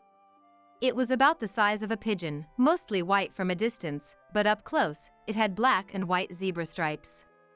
The bird, with its odd, chicken-like head, looking like a boy with bed hair, was gazing intently at the water. It was a kingfisher. As I admired this rare bird, the sound of a car climbing the hill startled it, and it quickly hid in the trees. It was David, getting out of the car in a suit. "Hey, just now, on the other side of the river, there was this amazing bird. I have something to talk about." David cut me off and led me to the break room. With the same casualness as if handing over junk mail from a shop, David handed me the divorce papers. I was stunned, staring blankly at the filled-out divorce application. David then took a ballpoint pen out of his suit pocket with a smirk. "What's wrong? Need a pen? Wait a minute. Divorce? What do you mean?" With a condescending attitude, David took out a cigarette from his chest pocket and lit it. "What are you?" Ever since you started working at this hotel, you've become utterly uninteresting. Dull, boring. Just plain boring. You are boring. Boring? What does he mean by boring? As I struggled to find words, David sat down on a nearby pipe chair, looking up at me. I noticed a luxurious watch peeking from under his suit sleeve, one I had never seen before. Noticing my gaze, David stroked the watch band and looked at the calendar on the wall. "I'm selling the hotel." I couldn't believe my ears. Selling our ancestral classic hotel? David stated that with Nancy, the hotel manager, unable to return to work, the hotel's management would either collapse or place a tremendous burden on David as the owner. The most efficient solution, he explained, was to sell the hotel to a large hotel group, becoming part of their umbrella, and handing over the management. I've already started talks with the hotel group. Eventually, I'll earn income without having to lift a finger in the hotel business. Cool, huh? Wait a minute. At least let's talk about the hotel after Nancy's health improves, and then, this divorce thing. That's what I thought. Why should someone as great as me be married to such a plain woman? The more I thought about it, the more irritated I got. David, not listening to me at all, forced a pen into my hand and pushed me in front of the desk. "Sign it now," he whispered into my ear, pointing at the divorce application on the desk. Chills ran down my spine, and I impulsively pushed David away. He looked at me with a scornful smile. "I'll take the hotel's revenue and the staff with me." Wait, let's be rational. At least let's wait until Nancy recovers, finish discussing the hotel, and then talk about us? Trying to stall for time? Fine, I'll leave for today. The decision about this hotel is mine to make. David tapped the divorce application on the desk a few times as if to say, "Sign it." "And tell Mom, if she can't work, she should stay somewhere else. This hotel isn't a nursing home for the elderly." After David left the office, I stood there, dumbfounded. The situation was so shocking that I couldn't tell if it was a dream or reality. The door opened. I tensed, thinking David had returned, but it was Nancy. She had been bedridden in her pajamas until this morning, but now stood in her usual plain work dress. Nancy hugged me as I stood there in shock. "I'm sorry." She apologized softly. "Now, it's my turn." A sophisticated, mischievous smile I had never seen before spread before me. Being gently patted on the head by Nancy, slightly shorter than me, brought a strange feeling. Eventually, Nancy patted my back lightly. "I'm truly sorry." She apologized again. "The truth is, my being ill was a lie." What? A lie? Why would you do that? I apologize for testing you like this. But listen, Sarah. Nancy, ensuring no one else was listening, began to explain everything in a low voice. It turns out that Nancy had noticed David's suspicious behavior for months. She had heard that his reasons for going out were to meet with executives of a rival hotel group. She didn't know what it meant for him to meet with executives of a rival company, but she wanted to test him by pretending to be sick and bedridden. Nancy apologized repeatedly for putting such a burden on me as David abandoned his duties as the owner, pushing most of the work onto me. But now, finally, I see what truly needs to be protected. I'll make sure David takes responsibility for betraying us, both as a hotel successor and as a family member. After that, David didn't return home, and days went by without incident. A month passed, and the snow around the hotel began to melt. While cleaning the entrance, which had become my daily routine, I casually glanced towards the stream, wondering if I might see that rare kingfisher again. Every time I hear an unfamiliar bird call in the distance, I feel as if my heart is being cleansed. Perhaps this is a privilege of living in such a place. The anxiety I felt initially had vanished, and I had grown to love this hotel.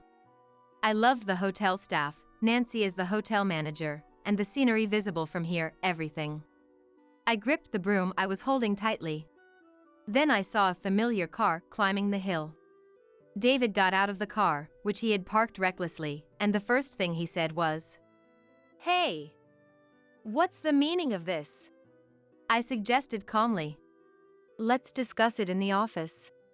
I guided him there. Even he, mindful of the few guests inside the hotel, refrained from yelling impulsively. However, as soon as he entered the office, he started questioning me loudly. Hey, the deal to sell the hotel is off. What did you do? Nancy thoroughly investigated which company you were negotiating the sale with. So, I took the initiative to consider the future direction of our hotel. He looked puzzled. I laid out several documents from the office shelf onto the table. The neatly compiled documents detailed our hotel's financial status and specific business plans. Also, there were thick bundles of documents for presenting the benefits of partnering with the large hotel chain he had approached for sale. Not as a sale, but a partnership. He skimmed through one of the documents labeled contract. Wait, you managed to form a partnership with that major company? That's a huge benefit for our hotel. Sarah is a very skilled negotiator. Nancy was leaning against the office wall, listening. David reread the contract and documents, biting his lip.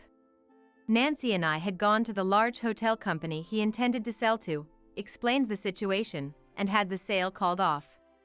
Not only that, but we also presented the strengths of our hotel and the benefits of a partnership, securing a business partnership. My skills honed from years in corporate marketing came in handy. Inspired by the kingfisher I saw near the stream, I decided to aim for a concept of a hotel surrounded by birds. This involved planning the development of the untouched, secret-like location while being mindful of the bird's ecosystem. This idea came from my perspective as a hotel manager. Some guests who stayed at our secluded hotel wore binoculars, perfect for birdwatching, as many birds reside in these remote mountains. A garden with a water feature and feeding station for the birds. But if we just scatter food, isn't that like keeping them, like a zoo? We'll only feed them in winter. Birds struggle to find food then. Eventually, we plan to plant fruit-bearing plants around the hotel and use fruits and insects to establish a coexistence with the birds. But that's quite a radical idea, isn't it? We're a hotel, not a bird sanctuary. David fell silent. Both Nancy and I were giving him cold stares. After all his complaints about the hotel's management and talks of selling it, he had the nerve to criticize our carefully considered idea. David, I heard you were rude to Sarah. You have no place in this hotel anymore. After Nancy spoke to David, both David and I fell silent. The ticking of the wall clock seemed unusually loud. David said nothing, just stared at the documents for a long time, and then sat down on the floor, resting his forehead in his hands. What have you done? Do you know why I decided to sell? I only saw a future of hardship in continuing this dilapidated hotel. A workplace with such long hours, it's going to be tough for Sarah too. David. Let's sell it now. It's not too late. If we sell to an overseas investor, this place will become a hotel for foreigners. Most of the staff could be fired right after the sale, you know? What? Really? Are you sure that's not an exaggeration? David looked at Nancy with a scared expression. Nancy nodded silently, affirming my point. Honestly, saying everyone would be fired after the acquisition was an exaggeration, but this kind of shock seemed necessary for David at the moment. For David, who grew up in this hotel, many of the staff were like relatives. Perhaps he also didn't want to trouble them. This is a classic hotel that has lasted for hundreds of years. I want it to continue for much longer. Prompted by my words, the office door opened and the staff entered. The small office quickly filled with waitresses, chefs, receptionists, drivers, and other hotel employees. Everyone knew about the situation. Whether David was suitable as an owner or not was unclear, but his unilateral decision to sell the hotel was unacceptable to the other employees. Some were openly angry, while others looked at him with sadness. Faced with so many intense stares, he could only hang his head in silence. I get it. I'll try harder as an owner. Well, the divorce papers have already been filed. What? Wait. If we're divorced, isn't it strange for Sarah to work at the hotel? Right, Mom? David, seemingly delighted to have found a flaw in the story, questioned with a malicious smile. Nancy then pulled a photograph from her dress pocket. In the photo, David was arm in arm with a young woman wearing flashy makeup. You've been infatuated with a young girl, piling up debts for her. That's why you were rushing to sell the hotel and get a divorce, right? I had someone investigate. David clutched the photo, emitting a groan, then collapsed to the floor, holding his head. Just wait. Am I really wrong? I don't understand, it doesn't make any sense. One of the employees said, Let's have the outsider leave. A few people helped David up and took him out of the office. Left alone with Nancy, we exchanged glances and sighed deeply together. It's over, isn't it? Yes. Sarah, I'd like you to continue as the hotel manager. Is that all right? Remembering the behavior Nancy taught me as a hotel manager, I replied quietly. Yes, with pleasure. A year is about to pass since then. The hotel, managed by Nancy and me, is fully booked every day. Now that my divorce with David is finalized, our relationship isn't mother-in-law and daughter-in-law anymore. In this hotel, not only am I cherished by regular customers for maintaining its classic charm, but I also constantly strive to attract new clientele and enhance customer satisfaction. David, having betrayed his family, felt uncomfortable staying locally and has set off for the city. According to mutual acquaintances, he's living a transient life doing day labor, much like a migratory bird. I sincerely hope he leads a life that's meaningful to him. While constantly devising new hotel events and plans, what I value most is creating a workplace where employees feel fulfilled and satisfied with their jobs.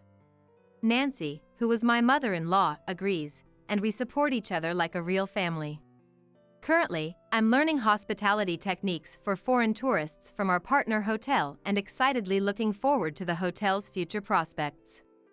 With the snow melting, spring is fast approaching. On the other side of the mountain near the stream, low-growing wild cherry trees are about to bloom. One of our guests, who was wearing binoculars, sparked a conversation about birdwatching. When I mentioned, I saw a kingfisher near the hotel, the guest smiled happily and said, That's amazing. Sometimes during my break, I sit by the stream, quietly passing time, feeling the breath of nature. I imagine a beautiful black and white bird flying out from between the lush trees, crossing my field of vision, as I watch the water flow for a long time.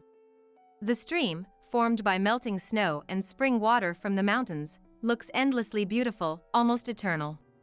I never saw the kingfisher again after that chance encounter. Can you give me a hand, please? A new waitress at the hotel entrance calls me with a puzzled look. I stand up, pat my backside lightly, and jog back to the hotel. Behind me, unbeknownst, the kingfisher flies swiftly over the stream.